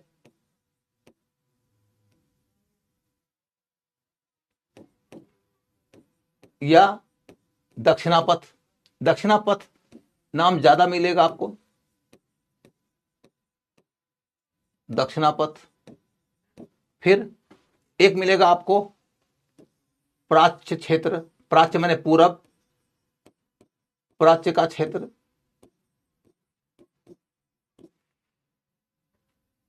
इसका कैपिटल था तोशली, तोशली माने कलिंग का इलाका। और बीच में आपको मिलेगा यहां कैपिटल पाटलिपुत्र, पाटलिपुत्र, पाटलिपुत्र। कुल मिलाकर देखो तो पाटलिपुत्र के अतिरिक्त 4 और राज्य हुआ करते थे मौर्य काल के दौरान। और यहां पर जो गवर्नर साहब होते थे, तो यहां के जो गवर्नर साहब होते थे, गवर्नर का नाम क्या है, इस बात को लेकर मौर्य साम्राज्य के इतिहास को लेकर कंफ्यूजन रहता है। लेकिन कई लोग राष्ट्रीय बोलते हैं, राष्ट्रीय। लेकिन कुछ लोगों ने महाराजपाल कहा है, इसलिए मुझे लगता नहीं कि यहां से कभी क्वेश्चन पूछा जाएगा। महाराजपाल। जैसे गुप्त काल में क्लियरिटी है कि गुप्त काल के प्रांत को भुक्ति कहते थे और प्रांतपति को उपरी कहते थे, इतनी क्लियरिटी मौर्य काल में नहीं है। अब चल के देखो, गणिका स्त्री ही होती थी। हाँ, गणिका तो स्त्री ही होती, नर्तकी होती थी वो। तो अब देखो, इतनी बात है कि गवर्नर होते थे, गवर्नरों की नियुक्ति राजा करते थे, नियुक्ति राजा करते थे। उनका स्थानांतरण होता रहता था। स्थानांतरण होता था। यहां तक कि राजा ने अपने बेटों को भी गवर्नर के रूप में नियुक्त किया है। जैसे बिंदुसार के शासनकाल में हम देखते हैं कि सुसीम जो अशोक का बड़ा भाई था वो भी गवर्नर था, अशोक भी गवर्नर था। तो सुसीम और अशोक जैसे लोग गवर्नर की भूमिका में पहले रह चुके थे। इसके बाद फिर देखोगे कि प्रांत को जिला में बांटा गया, प्रांत को जिला में बांटा गया, जिला में बांटा। तो जिला को क्या कहा जाता था, ये लिख देना। प्रांत को जिला में बांटा जाता था और जिला को कहा जाता था आहार। आहार जब तुम गुप्त काल में जाओगे तो पता चला कि उस काल में जिला को कहा जाता था विषय, लेकिन मौर्य काल में जिला को कहा जाता था आहार। और आहार के अंदर कौन से अधिकारी काम करते थे? आहार के अंदर जो अधिकारी होते थे वो होते थे प्रादेशिक। प्रादेशिक, उसके लिए कहीं शब्द मिलेगा प्रदेष्टि। प्रदेष्टि एक ही है, प्रादेशिक या प्रदेष्टि। इसके अलावे आपको रज्जुक, यह भी अधिकारी मिलेगा। रज्जुक शब्द पहली बार आपको अशोक के अभिलेख में ही मिलेगा। अशोक के अभिलेख के पहले रज्जुक शब्द नहीं मिलेगा। रज्जुक नामक पद के अधिकारी की नियुक्ति ही की गई है अशोक के द्वारा, उसके पहले यह पद ही नहीं था। बाकी जो आपने प्रशासनिक ढांचा पूरा पढ़ा है, उस अभी तक का जितना प्रशासनिक ढांचा पढ़ा है, सब कुछ निर्भर करता है, सब कुछ हमने जानकारी हासिल किया है कौटिल्य की पुस्तक अर्थशास्त्र से। रज्जुक के बाद युक्त, कभी आपको आयुक्त भी मिल जाएगा, एक ही बात है। युक्त, ये सब के सब जिला स्तर के अधिकारी थे। प्रदेष्टि, रज्जुक, युक्त, these three officials were working at the level of district, जिला के स्तर पे काम करते थे। ठीक है बेटा, अब जिला स्तर की कहानी हो गई। तब आगे लिखो गांव। गांव, गांव में गोप और स्थानिक थे। गोप और स्थानिक जैसे अधिकारी थे, गोप और स्थानिक जैसे अधिकारी थे। गांव में गोप और स्थानिक जैसे अधिकारी थे। गोप और स्थानिक कौन है? प्रशासनिक अधिकारी हैं। किस लेवल पर हैं? तो जिला के नीचे ग्रामीण लेवल पर है। इसमें भी फिर है कि कितने गांव पर कौन, तो उतना डिटेल में नहीं जाना है। इसके बाद फिर लिखो नगर प्रशासन। नगर प्रशासन, नगर प्रशासन, यहां लिखो कि इंडिका से, इंडिका किसकी पुस्तक है?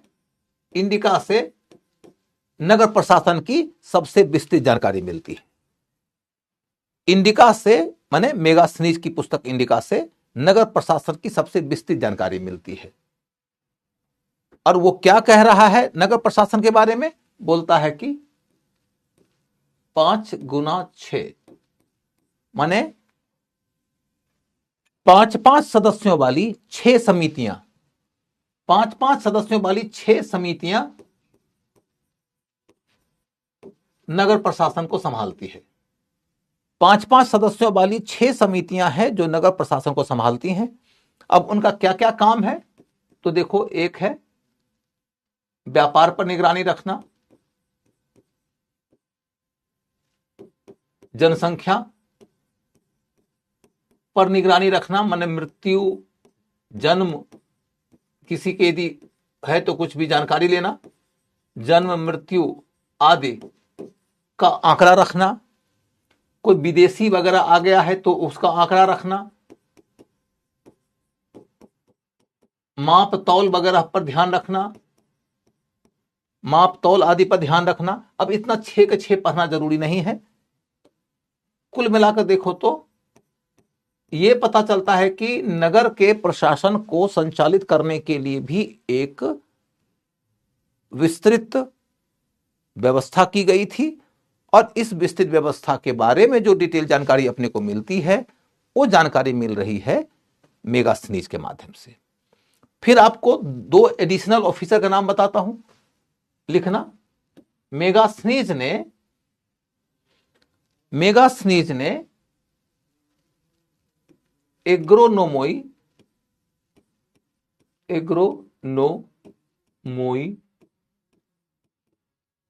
और एरिस्टोनोमोई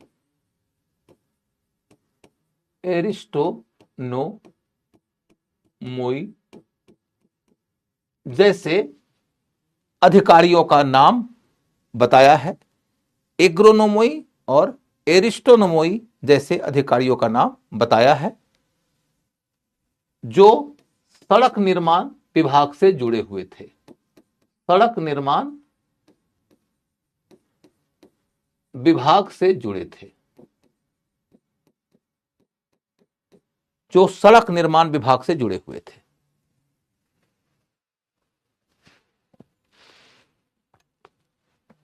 अब देखो बच्चों, यहां तक की चर्चा में मैंने आपके प्रशासन के टॉपिक को कंप्लीट कर दिया।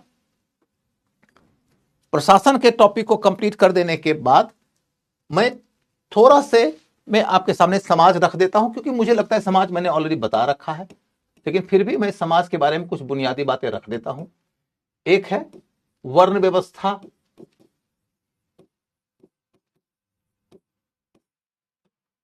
कमजोर हुई।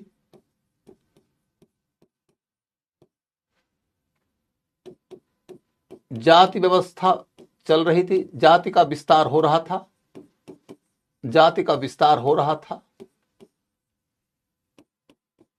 नगरीकरण में वृद्धि आई,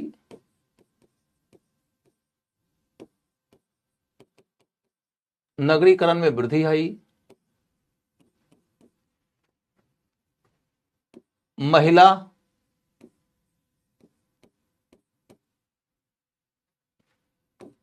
की दशा में कुछ सुधार हुआ, में सुधार, महिला की दशा में सुधार। प्रमाण क्या है? एक है स्त्री महामात्र, स्त्री महामात्र की नियुक्ति अशोक ने किया। स्त्री महामात्र की नियुक्ति अशोक ने किया। यानी पहली बार हम देख रहे हैं कि एक डिपार्टमेंट है जो स्त्री के मामलों की प्रभारी है। आज की डेट में है ना महिला और बाल विकास मंत्रालय, उस समय भी महिला से संबंधित एक विभाग खोला गया है, स्त्री महामात्र, जो स्त्रियों के मामलों को देखे। इसके बाद फिर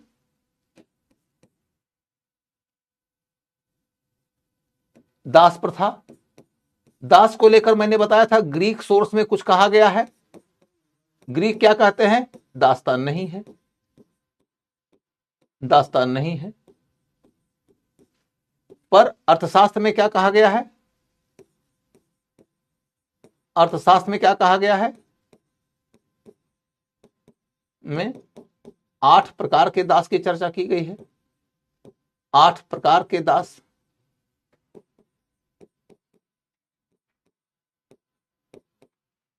आठ प्रकार के दास हैं।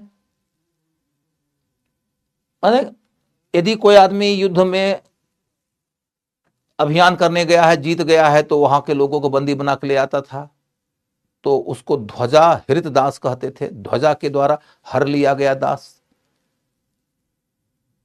कोई यदि दास माता पिता की संतान है तो जन्म से ही दास हो गया। कोई आदमी गरीब है, उसने अपनी आजीविका जुटाना देखा मुश्किल हो रहा है, तो किसी के हाथ लग गया, वो दास हो गया, अपने को ही बेच लिया। तो इस तरीके से दासता अनेक तरीके से आ जाते थे। कोई किसी का ऋण लिया, ऋण नहीं चुका पाया तो दास हो गया। राजा ने किसी को कोई दंड दिया, अर्थदंड मान लो, और आप वो पैसा चुका नहीं सकते हैं क्योंकि आप गरीब हैं, तो आप दास हो जाइए। इस प्रकार से 8 रास्ते थे जिन रास्तों लोग दास बनते थे। ये जानकारी अर्थशास्त्र में कौटिल्य ने दिया है। इसका मतलब दासता थी। फिर अर्थशास्त्र में यह भी कहा गया है कि आर्य दास नहीं हो सकते, आर्य दास नहीं हो सकते,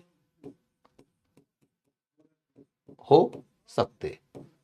अब यहां आर्य शब्द को लेकर इतिहासकारों में खूब मगजमारी है कि आर्य कौन थे। मैंने हो सकता है श्रेष्ठ लोग होंगे, उन्हें दास नहीं बनाया जा सकता है, ऐसी बात कही गई होगी। फिर अगला मुद्दा है कि दासी अपने स्वामी की संतान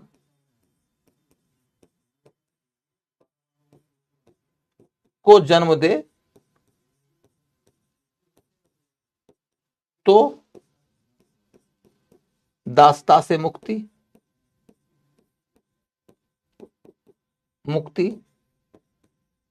मिल जाती थी, और उसकी संतान भी दास नहीं होती थी, संतान भी दास नहीं। यानी कि माता पहले दासी थी, लेकिन यदि उसका पिता उस दासी का स्वामी है तो उस संतान को दासता से मुक्ति मिल जाएगी। सिर्फ उस संतान को नहीं बल्कि उस स्त्री को भी, स्त्री भी दासता से मुक्त हो जाती है और संतान भी दासता से मुक्त हो जाती है। इसमें एक मुद्दा यह भी है कि यदि पिता ने सहमति दे दिया तो फिर उसकी वैधानिक संतान के रूप में भी उनको दर्जा मिल जाता था। लेकिन इसको लेकर क्लैरिटी की कमी है। मान लीजिए कि उसकी वैधानिक शादी पहले हो रखी है, उसकी संतान पहले से मौजूद है, तो उसके रहते इनको उत्तराधिकारी मान लिया जाएगा, ये तो नहीं होता है। लेकिन इस जगह पर थोड़ी क्लैरिटी की कमी है। कुल मिलाकर देखो तो समाज के तहत इतनी ही बातें गौर करने लायक थी। यहां यह और बता देता हूं कि जाति के मामले में मेगास्थनीज ने 7 प्रकार की जातियों की चर्चा किया है। मेगास्थनीज ने 7 जातियों की चर्चा किया है। हालांकि यह व्यवहारिक बात नहीं है कि भारत में जाति 7 हो। वर्ण है तो 4 है, जातियां है तो सैकड़ों है, तो 4 क्या है पता ही नहीं है। फिर आपको मैंने बताया था कि इस काल में देखो कि श्रेणी व्यवस्था मजबूत हो रही थी, श्रेणी व्यवस्था मजबूत हो रही थी, इसमें कोई दिक्कत नहीं है, श्रेणी व्यवस्था मजबूत हो रही है। अब मैं आपको कह सकता हूं कि मौर्य काल के बारे में जितनी बातें आपको जाननी चाहिए थी उतनी बातें मैंने बता दिया है। अब ये टॉपिक समाप्त हो जाता है मेरी ओर से। अब आप लोगों को यदि इस टॉपिक से संबंधित कुछ पूछना है तो पूछ लीजिए। If you have any question regarding this topic please ask. इसके पहले कि मैं आप लोगों को अगले टॉपिक में लेके जाऊं, मैं आप लोगों का डाउट कंप्लीट कर देना चाहता हूं। डाउट यदि मैंने आपका रिजॉल्व कर दिया, सॉल्व कर दिया, तो फिर मैं आराम से दूसरे टॉपिक की ओर जा सकता हूं। बोलो बच्चों, एनी डाउट? दुर्ग का मतलब मैंने कहा किला, फोर्ट। अब किला फोर्ट सब तो समझते ही होगे ना, एक बड़ा ढांचा है जहां पर लोग रहते थे, सेना रहती थी सुरक्षा करने के लिए। अब क्वाइंस पर राजा का चित्र होता था। इस दौर में क्वाइंस के ऊपर राजा का नाम नहीं होता था, चित्र वगैरह तो छोड़ दो, वो सब मौर्य काल के बाद शुरू हुआ। All clear Shilpa Yadav, very good बेटा। मैंने किला तो बता ही दिया, लाल किला जैसे है वैसे दुर्ग होता है। उतना बड़ा नहीं होता था लेकिन छोटा छोटा दुर्ग होता था। दास्ता माने स्लेवरी, गुलामी। वैदेशिक नीति, विदेश नीति तो मैंने बताया कि जैसे कौटिल्य की विदेश नीति या चंद्रगुप्त काल की विदेश नीति, बिंदुसार तक की विदेश नीति अशोक के शासन के 8वें वर्ष तक की विदेश नीति यही है कि विस्तार करते जाओ। कौटिल्य अर्थशास्त्र में लिखता है कि हमें वो सप्तांग सिद्धांत देता है, एक सप्तांग सिद्धांत देता है कौटिल्य। यहां पर रुक जाना, सप्तांग थोड़ा बता देता हूं। सलाका का मतलब है योग्यता की परीक्षा। मैं आप लोग का डाउट ले लेता हूं, फिर जो आएगा मैं उसको 1 मिनट में टाइम देके एक्सप्लेन कर दूंगा। विदेशी राज्यों के प्रति नीति मैं समझा रहा हूं, कोई बात नहीं। और तो कोई क्वेश्चन नहीं आ रहा है कोई? क्या विष कन्या मतलब कन्याओं को विष दिलाया जाता था, शुरू से ही एक एक बूंद विष दिया गया, फिर धीरे धीरे वो सरवाइव कर जाती थी। और उन कन्याओं का यदि किसी से संबंध होता था तो फिर वो लोग विष कन्या के संपर्क में जाने के कारण मारे जाते थे। राजा ऐसे लोगों का इस्तेमाल करते थे अपने दुश्मनों को मारने के लिए। सर अकाउंटेंट जनरल का क्या नाम काम था? अकाउंटेंट जनरल काम है अकाउंट पे ध्यान रखना कि कहां से पैसा आया, कितना पैसा खर्च हुआ, निगरानी रखना, हिसाब देना। चंद्रगुप्त मौर्य प्रथम और द्वितीय पे कंफ्यूजन। चंद्रगुप्त मौर्य प्रथम, यहां पर चंद्रगुप्त ही है, वो प्रथम और द्वितीय कंफ्यूजन आपका गुप्त काल का है, गुप्त काल में दूर करूंगा। इस काल में कोई दूसरी आया ही नहीं है। महिला क्या वतपार होता था उस समय? क्या महिला क्या वतपार क्या लिखा है सुचल, मैं तो समझा ही नहीं। ठीक है, संस्था माने एक जगह टिक कर गुप्तचरी करने वाले लोगों को संस्था कहते थे। चलिए अब मैं आपकी बात समझ गया, मुझे मूलतया इस पर फोकस करना है। सप्तांग, 7 अंग कौटिल्य ने सप्तांग सिद्धांत दिया है। वो कहता है राज्य के लिए राजा होगा, राजा के साथ में मंत्री होंगे, दंड, कोष, जनपद,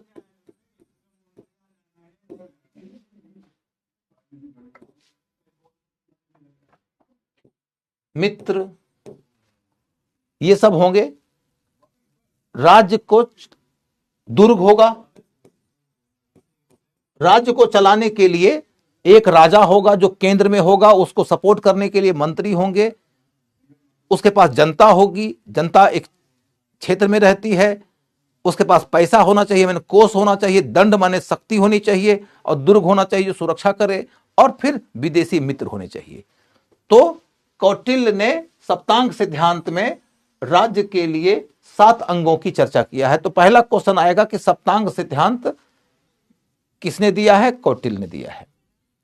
फिर जब वो कह रहा है कि मान लो विदेश नीति अपनाना है तो तुम्हारा पड़ोसी तुम्हारा दुश्मन होगा, ये कहता है पड़ोसी दुश्मन होता है, पड़ोसी दुश्मन होता है और पड़ोसी मित्र होता है। कौटिल्य कहता है दुश्मन होता है और अशोक कहता है मित्र होता है। ये मूल अंतर है विदेश नीति को लेकर। कौटिल्य ने पड़ोसी को दुश्मन बताया और अशोक ने पड़ोसी को मित्र बताया। ऐसा क्यों? क्योंकि कौटिल्य को विस्तार चाहिए। मान लो तुम्हारा राज्य यहां तक है और कोई दूसरा इस क्षेत्र में राज करता है और तुम विस्तार करना चाहोगे तो तुम्हारा दुश्मन ही तो होगा।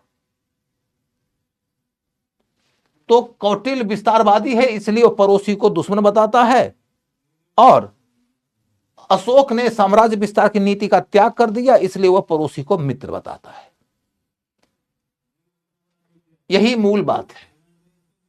अशोक की विदेश नीति है शांतिपूर्ण सहअस्तित्व की, शांतिपूर्ण सहअस्तित्व की, शांतिपूर्ण सहअस्तित्व की।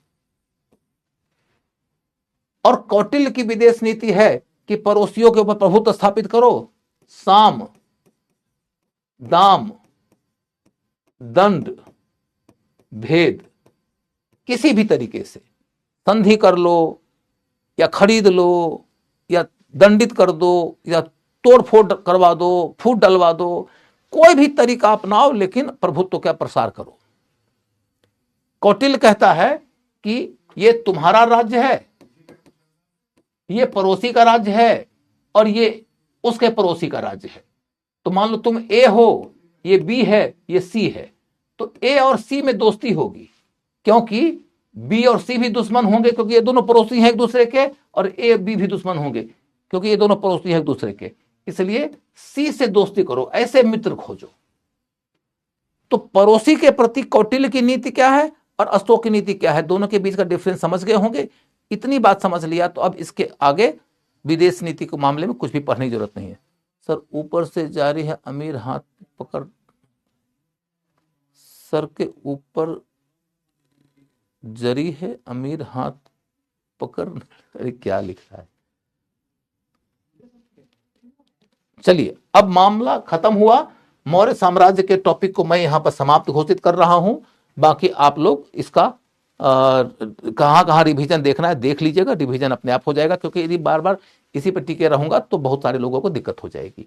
अब मैं आपके सामने में नया टॉपिक लेकर आ रहा हूं और वो टॉपिक है मौर्योत्तर काल।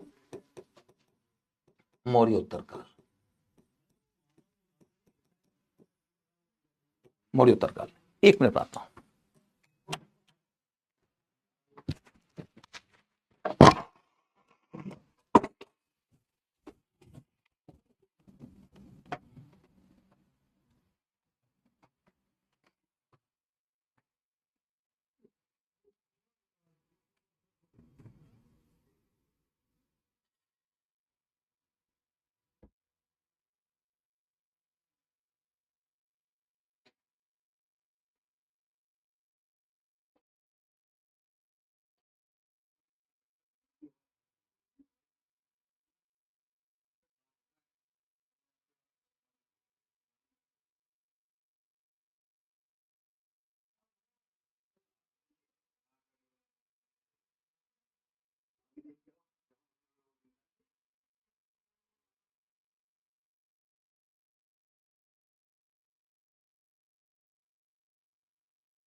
तो बच्चों आप लोगों के लिए अब नए टॉपिक की शुरुआत कर रहा हूं, और एक बार थोड़ा सा मुस्कुरा दो। एक बार थोड़ा सा मुस्कुरा दोगे तो तुम्हारी ऊर्जा भी बाहर आएगी और मुझे भी ऊर्जा मिलेगी। जिसके साथ दिन भर बीत जाए उसका मुस्कुराना हमारे लिए तो जरूरी है। तो थोड़ा सा मुस्कुरा दो।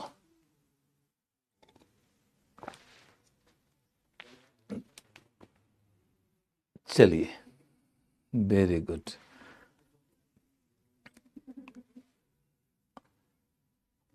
अब आपके इस मुस्कुराहट के बाद मैं आगे बढ़ता हूं और चलता हूं मौर्योत्तर काल के टॉपिक की ओर। सबसे पहला पॉइंट लिखो, मौर्योत्तर काल का बेसिक स्ट्रक्चर क्या होगा। नंबर 1, इसका काल, काल एवं नामकरण। काल एवं नामकरण। तो पहले काल और नामकरण स्पष्ट करते हैं, फिर इसकी अन्य विशेषताओं की ओर चलते हैं। इसका काल है 185 बीसी से 319 एडी तक।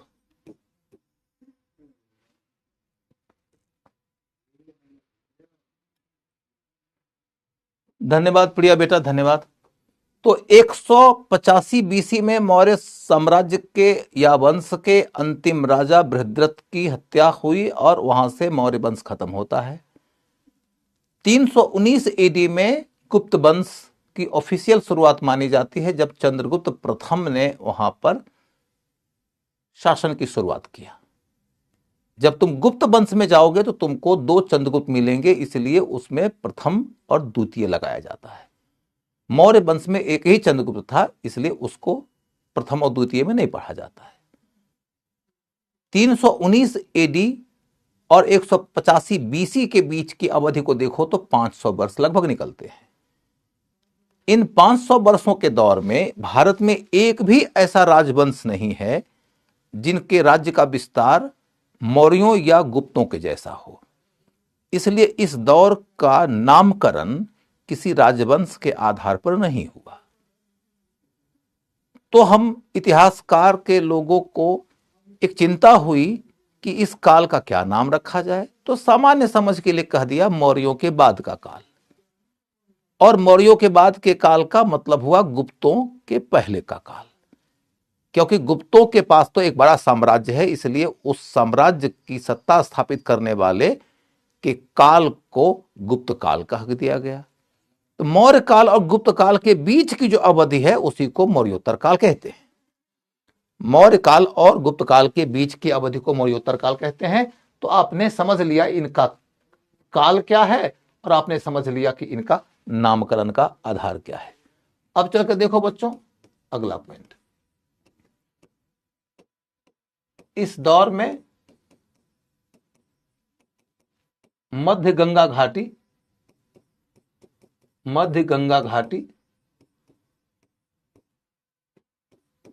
के राजनीतिक प्रभुत्व का अंत हुआ।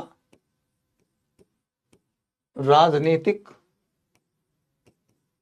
प्रभुत्व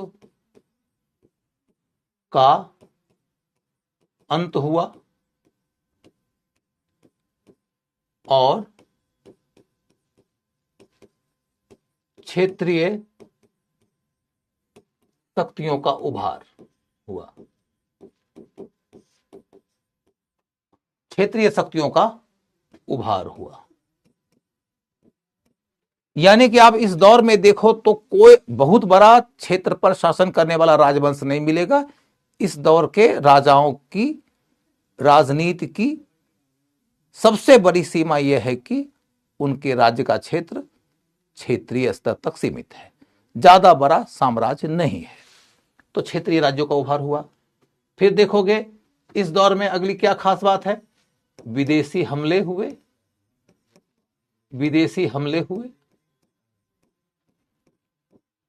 और अनेक विदेशी हमले कामयाब हुए तो उनकी सत्ता स्थापित हुई, उनकी विभिन्न क्षेत्रों में सत्ता स्थापित हुई, विभिन्न क्षेत्रों में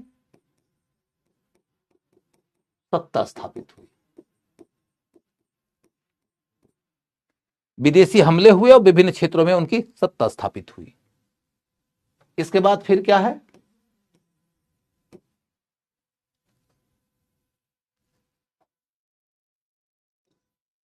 इस दौर में युद्ध ज्यादा हुआ। स्वाभाविक है, क्षेत्रीय राजा होंगे तो आपस में लड़ेंगे और विदेशी हमलावर आएंगे तो वो भी लड़ाई करेंगे, तो युद्ध बहुत ज्यादा है। फिर है कि इस दौर में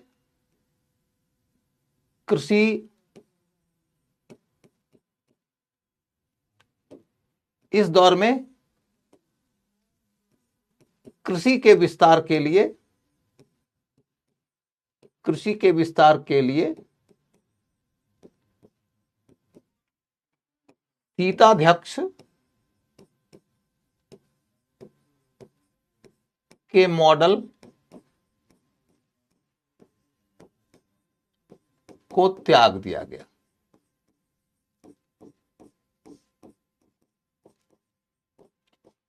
यानी कि एग्रीकल्चर के लिए भूमि के प्रसार का जो प्रयास होता था मौर्य काल में सीताध्यक्ष के रास्ते, यानी कि बंजर भूमि को कृषि योग्य बनाने की जो कोशिश होती थी राज्य के द्वारा अपने सुपरिंटेंडेंट ऑफ एग्रीकल्चर के रास्ते, वो नीति इस काल में नहीं दिखेगी आपको। इसके स्थान पर भूमि अनुदान की शुरुआत हुई। इसके स्थान पर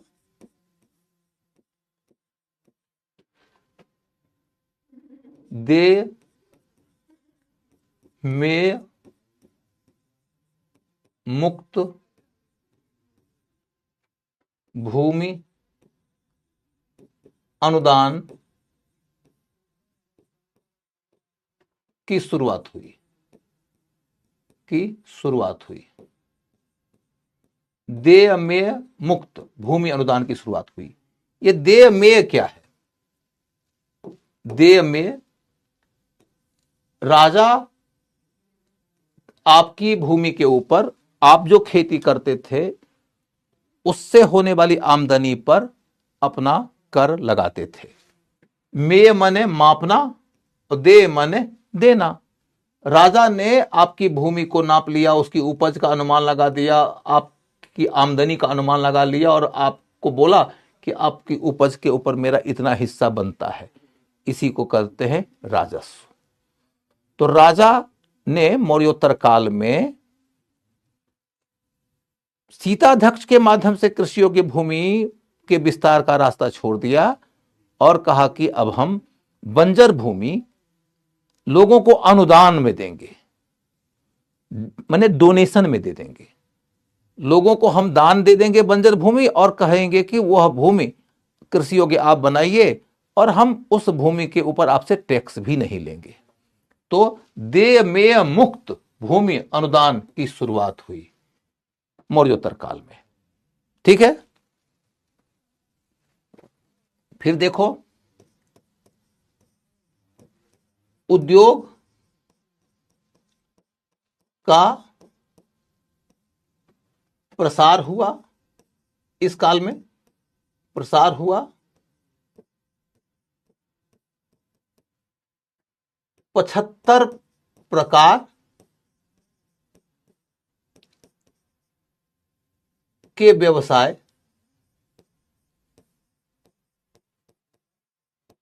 का उल्लेख मिलता है।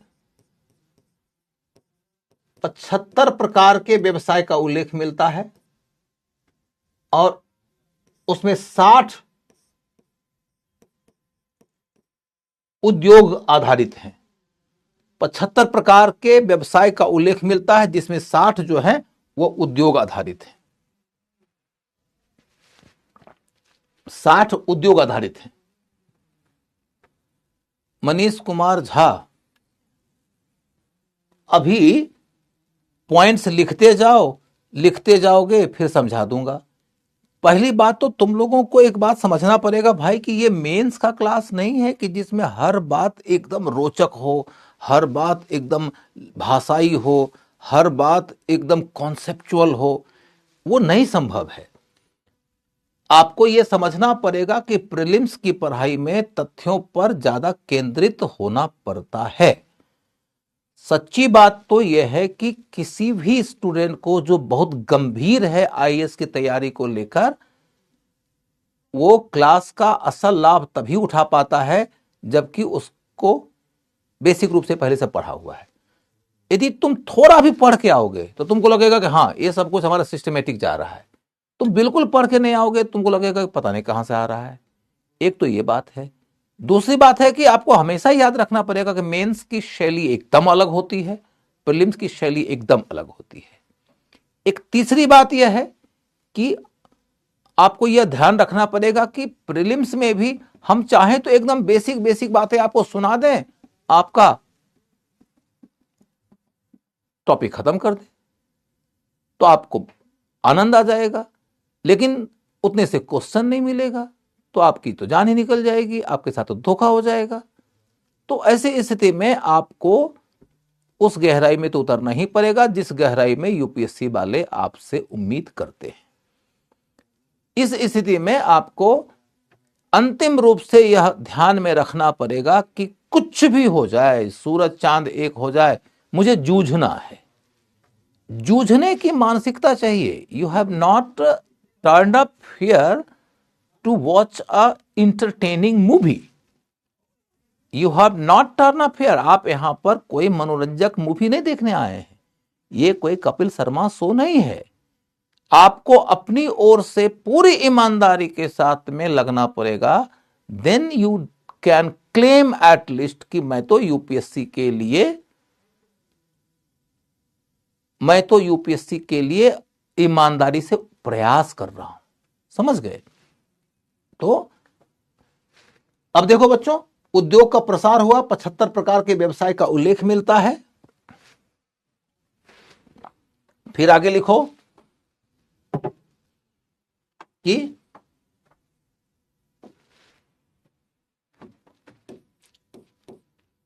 व्यापार में विशेषतः विदेशी व्यापार में उन्नति हुई। विशेषतः विदेशी व्यापार में उन्नति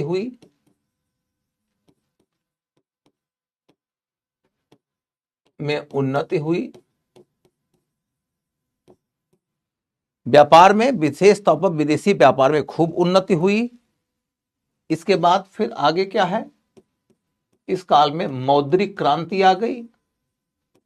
मौद्रिक क्रांति का मतलब है कि बड़े पैमाने पर मुद्रा ढाले जाने लगे। सोना का भी सिक्का आ गया, चांदी का सिक्का तो है ही, तांबे का सिक्का है ही, शीशे का सिक्का आ गया, पोटीन का सिक्का आ गया। तो बड़े पैमाने पे सिक्के आ गए। इन सब का डिटेल आगे पढ़ेंगे। पहले जरूरी है कि एक ब्रॉड लाइन देख ले। 500 साल का इतिहास है, तो एक ब्रॉड लाइन क्लियर हो जाए ताकि हमको ये लगे कि हमने 500 वर्षों के बारे में थोड़ा मोड़ा तो परिचय ले लिया।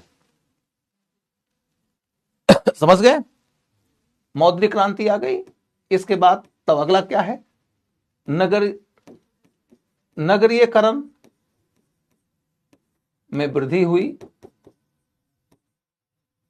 नगरीयकरण वृद्धि हुई। फिर क्या है? श्रेणी व्यवस्था मजबूत हो रही थी।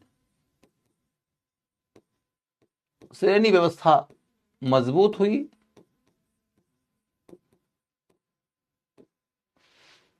इसके बाद फिर क्या है?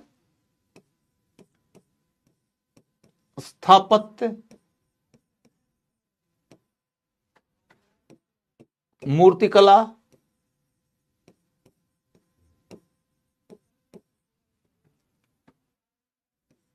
और भाषा साहित्य का विकास। भाषा साहित्य का विकास हुआ। यानी मौर्य काल में जो स्थापत्य था उसकी तुलना में इस काल का स्थापत्य ज्यादा उन्नत है।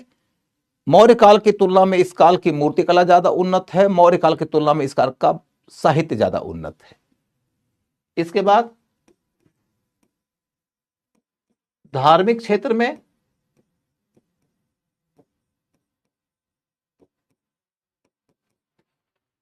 ब्राह्मण धर्म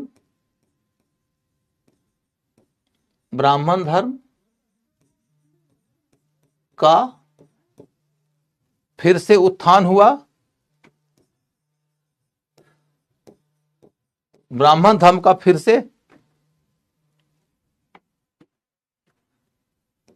उत्थान हुआ।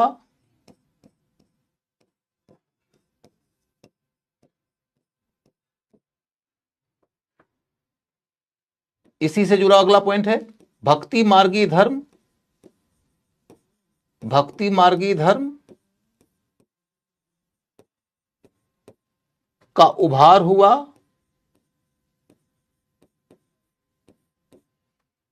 फिर बौद्ध धर्म में विभाजन हुआ। बौद्ध धर्म में विभाजन हुआ, बौद्ध धर्म में विभाजन हुआ। अब इतनी बातें जब तुम्हारे सामने में आ गई तो मैं आपके सामने एक छोटी सी कहानी लेकर आ रहा हूं।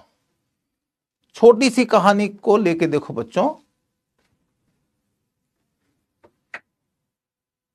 पहले मैं पेज हटा देता हूं आपके निगाह से। अब जो सुनाने जा रहा हूं उसको सुनो, ये कॉन्सेप्ट है, लेकिन सिर्फ कॉन्सेप्ट बता दूंगा तो परीक्षा में तो काम आएगा नहीं। तुम अभी आधे घंटे के बाद भूल जाओगे, लेकिन कॉपी में लिखा रहेगा तो हमेशा याद रहेगा। अभी प्रिंस तुम ये मत समझना कि मौर्योत्तर काल का टॉपिक खत्म हो रहा है। अभी बेटा रुक जाओ, अभी आपको मैं लेयर 1 का परिचय दे रहा हूं, समझ गए? लेयर 1 का परिचय है। मनीष तुम अभी ध्यान से सुनना बेटा, एकदम ध्यान से सुनना। तो अब मैं आपको यह बता रहा हूं कि पहली बात है कि मौर्योत्तर काल 500 वर्षों का काल, बड़े साम्राज्य का विखंडन हो गया। 500 वर्ष के बाद फिर दूसरा बड़ा साम्राज्य आया, अनेक क्षेत्रीय राज्य उभर के आ गए, सब आपस में लड़ रहे थे, विदेशी हमले हो गए, कोई ग्रीक है तो कोई शक है, कोई पर्थियन है, कोई कुषाण है, हमले हो रहे हैं, वो जीत रहे हैं, अलग अलग क्षेत्रों में उनकी सत्ता स्थापित हो जा रही है, लगातार युद्ध युद्ध युद्ध और युद्ध, हिंसा। तो शुरुआती दौर में लोगों को क्या लगा कि ये जो 500 वर्षों का दौर है ना, मौर्यों के बाद और गुप्तों के पहले वाला, ये अंधकार का युग था भारत के इतिहास का। तो मौर्योत्तर काल को शुरुआती दिनों में लोगों ने अंधकार का युग कह दिया।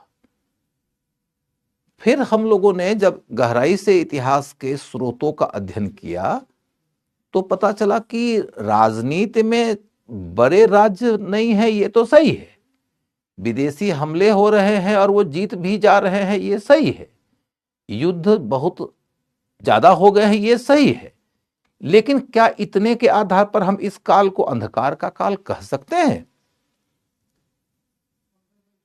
बोला हमें इस विषय पर और गहराई से शोध करना चाहिए। जब शोध करने के लिए जाएंगे तो हम क्या देखेंगे कि चलो भैया देखो इस काल में इकोनॉमी का क्या स्तर है, देखो इस काल में सोसाइटी का क्या स्तर है, देखो इस काल में कल्चर का क्या स्तर है। तो हमने जब इकोनॉमी देखना शुरू किया तो पता चला कि इस काल के उद्योग का विकास मौर्य काल से ज्यादा है। मौर्य काल में हमें कुल 36 प्रकार के व्यवसायों की चर्चा मिलती थी। 36 प्रकार के व्यवसाय की चर्चा हमें मिली। यदि इस काल में व्यवसाय 36 न रह के 26 हो गए होते, 16 हो गए होते, हम मानते पतन हो गया। इस काल में तो हम देख रहे हैं 75 प्रकार के व्यवसाय मिल रहे हैं। इसका मतलब कि नए नए प्रकार के व्यवसाय का विकास हो रहा है, और उसमें से 60 प्रकार के व्यवसाय तो ऐसे हैं जो उद्योग पर आधारित हैं। इसका मतलब उद्योग का तो खूब प्रसार हो रहा है। ये आपको क्या बताता है कि अर्थव्यवस्था पहले की तुलना में बेहतर हो गई है। फिर क्या देखोगे आप कि मौर्य काल के दौर में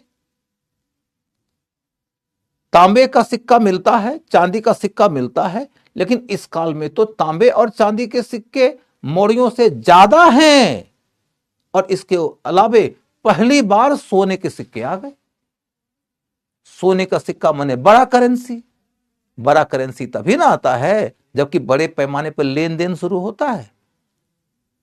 तो बड़े पैमाने पर लेन देन के तहत सबसे बड़ा लेन देन है विदेश व्यापार। इस काल में तो बड़े पैमाने पर विदेशी व्यापार होने लगा। कई और स्रोतों को जब पढ़ोगे तो पता चलेगा कि भारत और रोम के बीच में तो इतना ट्रेड हो रहा था, बाद में पढ़ाऊंगा विस्तार से, इतना ट्रेड हो रहा था कि भारत माल अपना भेजे जा रहा था और रोम से पैसा आए जा रहा था। हजारों हजार सिक्के मिलते हैं हमें भारत में रोमनों के। इसका मतलब है कि भारत तो ट्रेड में इंटरनेशनल ट्रेड कर रहा था, और ट्रेड ऐसा कर रहा था कि सरप्लस हमारे पक्ष में था, बैलेंस हमारे पक्ष में था। हम माल भेजते थे, पैसा कमाते थे, क्योंकि हमारे पास में माल भेजने के लायक कई सारे माल थे, एग्रीकल्चरल प्रोडक्ट भी थे और इंडस्ट्रियल प्रोडक्ट भी थे। तो तो इसका मतलब कि हमारा इकोनॉमी तो इस काल में मौर्यों के काल से ज्यादा बेहतर है। जब मौर्यों के काल की तुलना में इकोनॉमी ज्यादा बेहतर है तो हम कैसे कह दें कि पतन हो गया। फिर हम क्या देख रहे हैं कि इस काल में नगर ज्यादा हो गए मौर्यों के काल की तुलना में, तो नगर ज्यादा हो गए तो पतन कैसे मानेंगे। श्रेणी व्यवस्था जो मैंने बताया था, विभिन्न प्रकार के उद्योगों, विभिन्न प्रकार के व्यवसायों से जुड़े हुए लोगों का समूह होता है। जो लोग उद्योग को, व्यापार को, संस्कृति को बढ़ावा देते हैं, वो लोग इस काल में और मजबूत हो गए, तो हम कैसे कह देंगे कि पतन हो गया। फिर हम क्या देखते हैं, इस दौर में साहित्य मौर्य काल के साहित्य की तुलना में बहुत ज्यादा समृद्ध है। रामायण की रचना हो रही है, महाभारत की रचना हो रही है, वेदों को लिखा जा रहा है, कई प्रकार के धर्मशास्त्रों की रचना हो रही है, बौद्ध साहित्य की भी रचना हो रही है, नाटकों की रचना हो रही है, व्याकरण की रचना हो रही है। तो देखते हैं, करे साहित्य तो मौर्यों के काल में जितना विकसित हुआ था उससे बहुत ज्यादा इस काल में विकसित हुआ, तो हम कैसे कह दें कि यह अंधकार का युग है। फिर हम देखते हैं कि मौर्य काल में जो भवन वगैरह बने थे उसकी तुलना में इस काल में भवन ज्यादा बने हैं और उससे ज्यादा बड़े आकार के बने हैं, तो कैसे कह दें कि स्थापत्य का पतन हुआ। मूर्तिकला मौर्य काल में जो थी उससे ज्यादा सुंदर मूर्तियां इस काल में मिलती हैं, अब बड़ी संख्या में मिलती हैं, तो कैसे कह दें कि कला का पतन हुआ।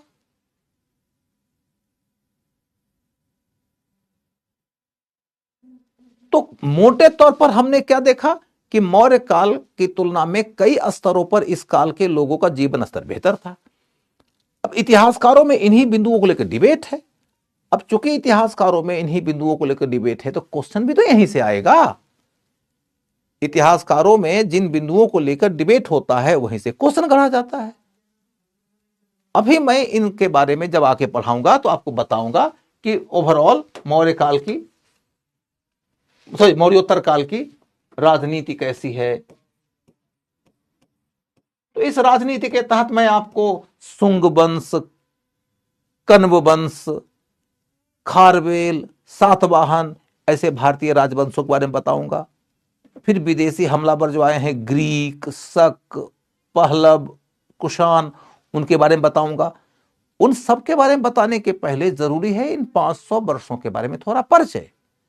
इन सब के बारे में बताने के बाद हम इस दौर में थोड़ी गहराई में जाएंगे, देखेंगे कि इसका सोसाइटी कैसा था, देखेंगे कि इस दौर का इकोनॉमी कैसा था,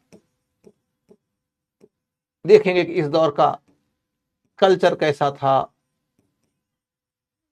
कल्चर के ही अध्ययन कर देखेंगे कि धर्म कैसा था, भाषा साहित्य की क्या अवस्था थी,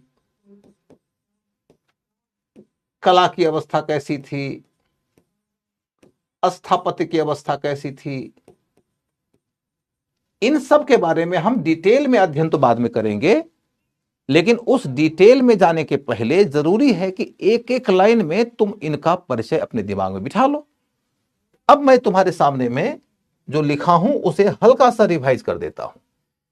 हल्का सा रिवाइज करते हुए बच्चों क्या देखेंगे हम लोग, हमने क्या कहा, सबसे पहला पॉइंट हमने कहा कि मौर्योत्तर काल का दौर क्या है, 185 बीसी से 319 एडी तक का काल है। इस दौर में चूंकि ना तो मौर्यों के जैसा कोई राज्य है ना गुप्तों के जैसा राज्य है, तो हमने इसका नाम रख दिया क्या, मौर्योत्तर काल। फिर हमने क्या देखा, यह ऐसा दौर है जबकि भारत के अंदर मध्य गंगा घाटी का जो राजनीतिक प्रभुत्व था वो खत्म हो गया। अब मध्य गंगा घाटी के राजनीतिक प्रभुत्व के बारे में सोचो, क्या है ये कॉन्सेप्ट। जब तुम 16 महाजनपद की कहानी पढ़े थे तो 16 महाजनपदों में तुमने क्या देखा था, एक शक्तिशाली राज्य है मगध, एक है वत्स, एक है कौशल, ये सब तो मध्य गंगा घाटी के क्षेत्र में थे। और उनके बीच में से उभर कर आया मगध, और मगध की सत्ता को खत्म करके शुरू हो गई मौर्यों की शासन की व्यवस्था। तो उनका कैपिटल कहां था, पाटलिपुत्र। कौन से इलाके में आया, मध्य गंगा घाटी। मध्य गंगा घाटी बेसिकली भारतीय राजनीति की धूरी की तरह थी। और अब जब मौर्य साम्राज्य बिखर गया तो कहीं तक्षशिला में एक राज्य है, कहीं मथुरा में एक राज्य है, तो कहीं आंध्र प्रदेश महाराष्ट्र में एक राज्य है, तो कहीं उड़ीसा में एक राज्य है। ऐसी स्थिति में मध्य गंगा घाटी का राजनीतिक प्रभुत्व खत्म हो गया कि नहीं? यही सब बुनियादी कॉन्सेप्ट है जिसको लेकर तुम्हारे सामने में क्वेश्चन आ जाएगा। तुम सिर्फ तथ्य रट के जाओगे तो बना पाओगे? तो यहां पर कहानी है कि मध्य गंगा घाटी का राजनीतिक प्रभुत्व खत्म हो गया। फिर हमने कहा कि इस दौर में हमें कई सारे क्षेत्रीय राजवंशी नजर आते हैं और कई सारे विदेशी हमलावर नजर आते हैं जिन्होंने अलग अलग क्षेत्रों में सत्ता स्थापित किया। उसकी चर्चा हम लोग आगे करके पढ़ेंगे। फिर मैंने क्या कहा कि इस युद्ध में युद्ध तो बहुत ज्यादा हुआ, लेकिन युद्ध ज्यादा होने के बावजूद हम ये नहीं कह सकते कि पतन हुआ। फिर हम कह रहे हैं यदि इस युग के इकोनॉमी पे ध्यान दो तो मौर्य काल में एक बड़ा मॉडल था, सीताध्यक्ष मॉडल। तुमने आज ही पढ़ा, बंजर भूमि को कृषि योग्य बनाते थे राजा सीताध्यक्ष के सहयोग से। इस काल में वो मॉडल त्याग दिया गया, यानी स्टेट ने आर्थिक क्षेत्र में मौर्यों के जैसा इंटरफेरेंस करना छोड़ दिया। अब इंटरफेरेंस घटने लगा, और घटते हुए क्या देख रहे हैं हम कि उन्होंने कहा कि भैया हम बंजर भूमि किसी को अनुदान में दे देंगे, फिर जिसको अनुदान में देंगे वो उसको कृषि योग्य बनवाएगा। ये अनुदान के मॉडल को आगे हम विस्तार से समझेंगे, अभी बस हमने हल्का सा इंट्रोड्यूस कर दिया, ठीक है। फिर हम क्या देख रहे हैं कि मौर्यों के काल की तुलना में इस काल में इंडस्ट्री का क्या हुआ, इंडस्ट्री पहले से ज्यादा डेवलप्ड है। इसी के तहत मैंने कहा कि 75 प्रकार के व्यवसाय मिलते हैं, जिसमें 60 प्रकार के व्यवसाय तो उद्योग पर आधारित है। अब तुम्हारे सामने में क्वेश्चन आ जाएगा कि मौर्योत्तर काल में मौर्य काल की तुलना में उद्योग में ह्रास आ गया, या मौर्योत्तर काल में मौर्य काल की तुलना में उद्योगों में विस्तार हो गया। ऐसे स्टेटमेंट आधारित क्वेश्चन के मुताबिक तुम अपने आंसर को करेक्ट कर सकते हो। फिर क्या देखे तुमने कि व्यापार में वृद्धि हुई है मौर्य काल की तुलना में, बड़े पैमाने पर विदेशी व्यापार चल रहा है, जिसको हम लोग आगे चल के क्लास में पढ़ेंगे। लेकिन इतना तो परिचय हो गया ना कि हाँ भैया व्यापार में वृद्धि हुई है, तो वृद्धि पढ़ेंगे, इतना तो क्लियर हो गया। मौद्रिक क्रांति हो गई है, पहले की तुलना में बड़े पैमाने पर सिक्का मिलता है, मात्रा भी ज्यादा, सोने के सिक्के भी, सीसा का सिक्का भी, प्रोटीन का सिक्का भी, माने बड़े मूल्य का सिक्का भी ज्यादा और छोटे मूल्य का सिक्का भी ज्यादा। तो इसको मौद्रिक क्रांति कहते हैं। इस काल के राजाओं ने जो सिक्के ढलवाए, सिक्के का एक निश्चित आकार प्रकार हो गया, सिक्का ढलवाने वाले राजा का नाम उसके ऊपर अंकित होने लगा। इसलिए इस काल के इतिहास को लिखने के लिए मुद्रा यानी सिक्का जो है वो एक बेहतर सोर्स भी बन गया। फिर नगरीयकरण में वृद्धि होगी ही होगी, जब एग्रीकल्चर का प्रसार हो रहा है, उद्योग का प्रसार हो रहा है, व्यापार का प्रसार हो रहा है, अनेक क्षेत्रीय राज्य आ रहे हैं, उनके प्रशासनिक केंद्र होंगे, तो नगर का प्रसार तो होगा ही होगा। नगर का प्रसार हो रहा है, भाषा साहित्य आदि का विकास, ये सब तो पढ़ेंगे ही आगे चलकर। धर्म के क्षेत्र में देखोगे कि इस दौर में ब्राह्मण धर्म को ज्यादा संरक्षण दिया जाने लगा राजाओं के द्वारा, नंबर 1। और नंबर 2, भारत के धर्म को यदि तुम दुनिया के दूसरे देशों में जाके पूछो तो प्राइमरली भारतीय धर्म की पहचान होती है कि भारत मूर्ति पूजकों का देश है, मूर्ति पूजा करने वालों का देश है। मूर्ति पूजा की ठोस शुरुआत तो मौर्योत्तर काल में हुई। इस काल में हमको सांस्कृतिक पहचान मिल रही है, समझ सकते हो। तो हम इस काल को पतन का काल कैसे कह सकते हैं। फिर आपने पीछे भी पढ़ रखा है बुद्धिज्म को पढ़ते वक्त में कि इस काल में बौद्ध धर्म में विभाजन हुआ, हीनयान और महायान वगैरह का। तो एक तो मैंने कहा ब्राह्मण धर्म का फिर से उत्थान हुआ है, फिर भक्ति मार्गी धर्म यानी शैव धर्म, वैष्णव धर्म, इन सब का उभार हुआ है। इन्हीं सब का डिटेल आगे पढ़ेंगे हम लोग। अब यदि मैं कहूं कि मैंने आपको 500 वर्षों के दौर के बारे में एक सामान्य सा परिचय दे दिया है, अब हम इसके बाद के अगले क्लास में जब आएंगे तो सीधे सीधे हम लोग उतर जाएंगे कि भैया मौर्योत्तर काल के दौर में शुंग राजवंश और कण्व राजवंश और खारवेल और सातवाहन ने क्या किया, और फिर विदेशियों में इंडो ग्रीक और शक और पहलव और कुषाण ने क्या किया, और बात खत्म हो जाएगी। तो आज की चर्चा यहीं पे खत्म होती है। उम्मीद है कि आपको ये बैकग्राउंड समझ में आ गया होगा। यदि